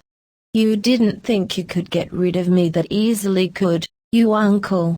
Penny said, smiling as she leaned back in the curving wall of the craft's cabin they were in. "Once I convinced the people you insisted see me, there wasn't anything wrong with me. Mizzo Momenta mentioned to me that you had been gone too long. We got worried, and started your tracking signal software to find you." Alan stated with at first a glare at John that softened by the end of his sentence with a light smile. "The car ran out of gas, and I encountered Dr. Claw. He's the man behind MAD." As John explained what had happened to a point, he started turning his head around, looking about the cramped cargo hold. "Where is Brain?" John continued, wondering what had happened to the poor mutt. Why he wasn't present with them. Taken into care by Happy. They have veterinarians on staff too. Some agents have service animals, and they help them out. The girl looked emotionally down as she said the statement. While it was a good thing what the agency was doing for her pet, she didn't like the separation from the canine. "Hopefully he's still a dog when you get him back, and not a robot," John said to her, giving her a grin as he did so. She readied herself to throw a seat cushion at her relative, when the helicopter's pilot finally broke the discussion at hand, relieving John of the fear he was about to be clobbered by his niece. She had stopped with her arm bent backwards ready for the toss when the man asked, "Whatever happened to the bomb, sir?" For a moment he didn't want to answer the question. Because in a sense, at least one reasoning of a sense, he had failed his mission. On the plus side though, Mad had not gotten a hold of it, at least for long that was. He had put a stop to that. However, now it was permanently unretrievable. John looked at Alan for a moment, and then towards the front of the craft where the pilot sat, almost unseen to him. "Sir, is such a non-formal way to address me. Please call me Inspector Gadget, and what happened to the bomb takes some explaining." The end. Epilogue. To John, the week him and his niece Penny spent at the Lexington Hotel felt like times he almost wished weren't coming to an end. The stay had been paid for by Happy. They knew what had happened to his home in detail. A matter the inspector wasn't thrilled to relay the details about, but knew he had to. That among the many gadgets installed in him, all of them resources they decided he would need use of in their employment of him. The torch being one of those devices, they knew unless they compensated for his loss they would never live it down. That, and Alan had relayed to them, his legal protests of actions he wanted to take against them. Happy's compensation wasn't just the hotel stay. John thought, smiling to himself as he packed up his belongings. It was also a new home. In a sense anyway, knew that Deers, his new employer, he noticed had a trend of how it made changes to make things happen. They with all their resources could have just made a robot or android to do the work of an inspector. Instead they looked at which suckers or people they had roped into their healthcare system, and saw who fit the bill best for the work. Then waited for the worst, and changed him into what they needed. For his transportation, again in a sense the same thing. They likely had found the 1983 Toyota Supra in a junkyard, cleaned it up, and changed it into something different than it had been. Like him, almost like him, as he remembered the top of his head, he now liked to continuously cover with a ragtime-styled fedora hat. Nothing different showed itself to be out of the ordinary about the machine. Yet both him and the car were high-tech. Both loaded with machinery which he knew would catch any normal criminal off guard in their usage. The trend Happy had shown with him and his car now was going to become yet another big part of his life. They had found him a new home, but before he moved into it, they were going to change it. With his belongings packed as well as Penny's, he headed out of the hotel room. His left hand held his suitcase. His right hand held Penny's suitcase. His middle hand, from the robotic arm in his chest, pocketed the room's keycard into his long coat. Looking down at her new tablet computer, Penny worked on forced school homework. She had already done all the makeup work she needed to that had been missed while she had taken adventure leave to help out on the case days ago. This was new work. This had been forced on her by her uncle talking to her school about needing more constructive ways to spend her time.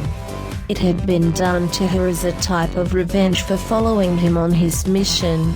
The odd thing was, Penny knew. He actually loved her for it. What only showed on the surface with her Uncle John, everyone saw, was concern.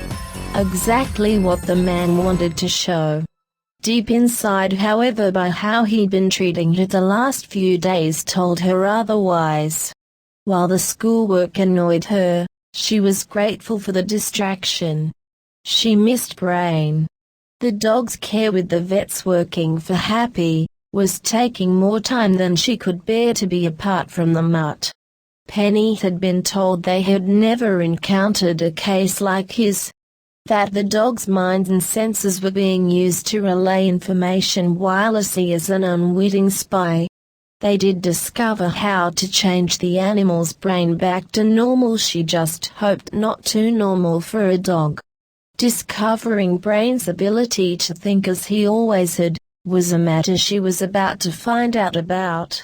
As she sat on the side of the small walk path of cultivated nature, a short while from the hotel's pool, doing her work, the employee driver meant to take her and her uncle to their new home, was having trouble with his charge. Brain was pulling so hard on his leash, the man could barely keep his hands on it. The dog knew his master was near the moment the van had stopped. When they headed out of the door to the vehicle, that's when the driver's fun time started with him. Buck. Penny looked up from the computer, and saw the canine at the gate leading to the pool area. Brain was happily standing on his hind legs, pawing at the fence, eager to join her. The driver that had his leash was bent over catching his breath, grateful that the animal had stopped running. "You can come in here, it's okay," Penny exclaimed, putting down her work, and slapping her legs to indicate she wanted him to move to her. The driver watched in shock as the dog started grabbing the latch to the fence in his mouth. Then from there held it in the paw of one foreleg, and bent it down.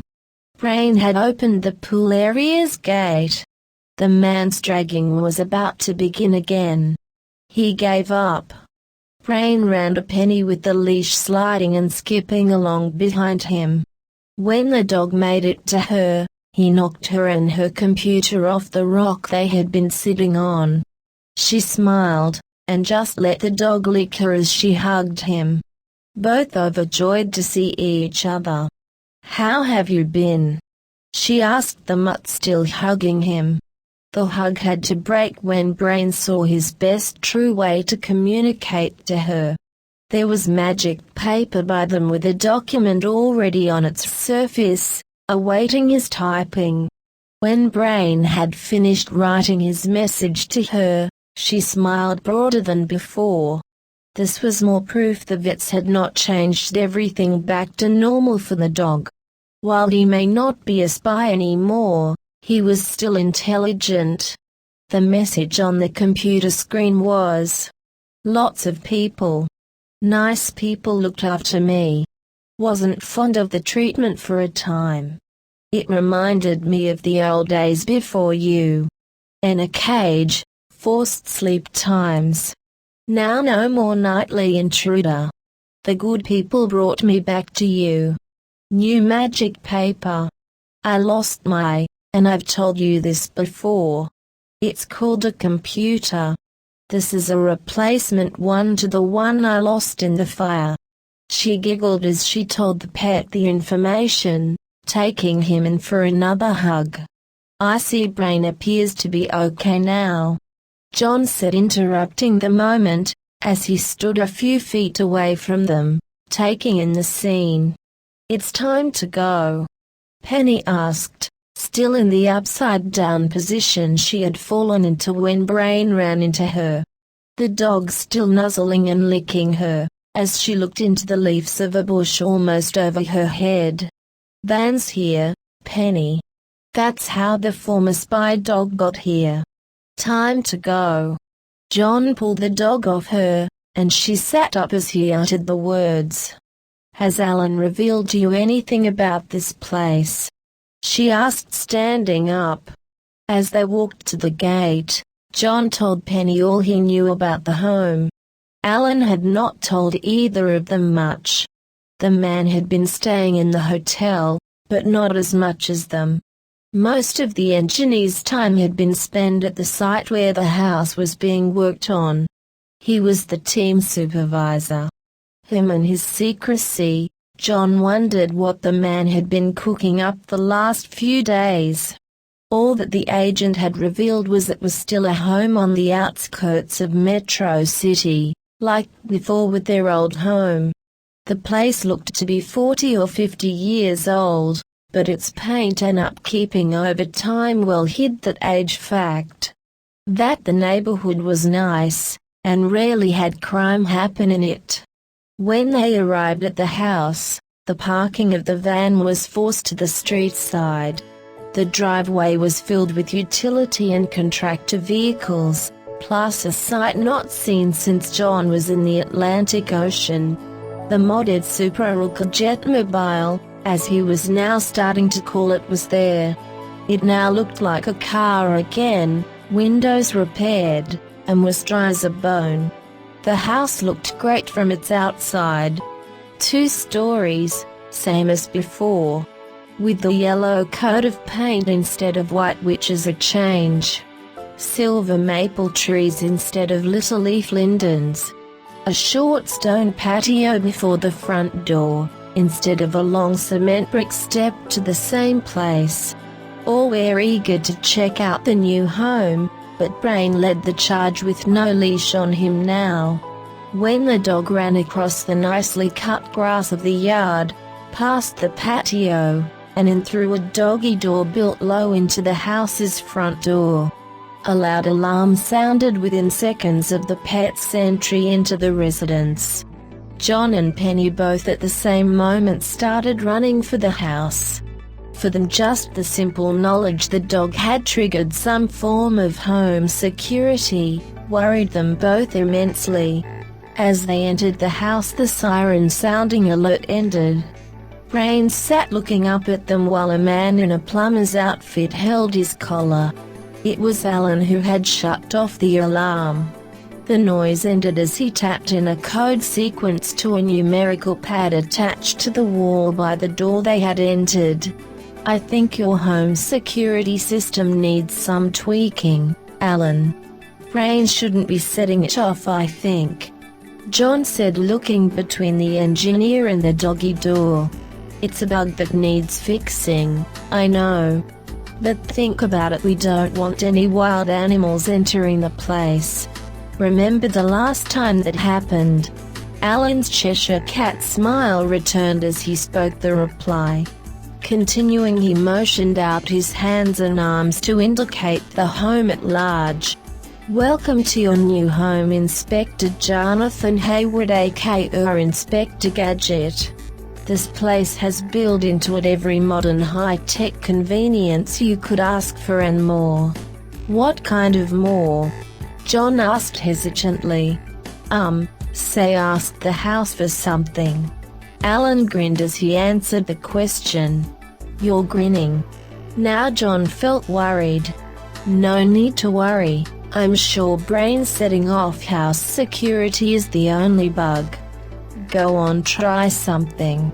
"Oh," and its voice command here works somewhat like how it does on yourself in the car. "I'm sure you can guess the code activator by that."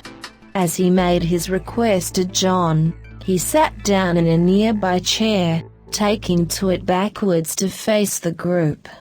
With reluctance, John complied. "Go house cleaning, I'm maid." Shouts of surprise resounded throughout the domicile as workers got shocked by the reaction the building gave to the command. Flattened, domed robots through near hidden doors emerged from their resting places and started running around the house. Some looked to be vacuum cleaners. Some had small arms that had attachments on them of dusters, dust pans, spray bottles, and brushes. The little machines scampered about, quickly cleaning all the dirt their senses could detect. Once done, they moved as quickly as they could back into their normally hidden compartments in the home's walls. When this activity ended, Alan asked, "What do you think?" "I think I could get used to this," John answered, smiling.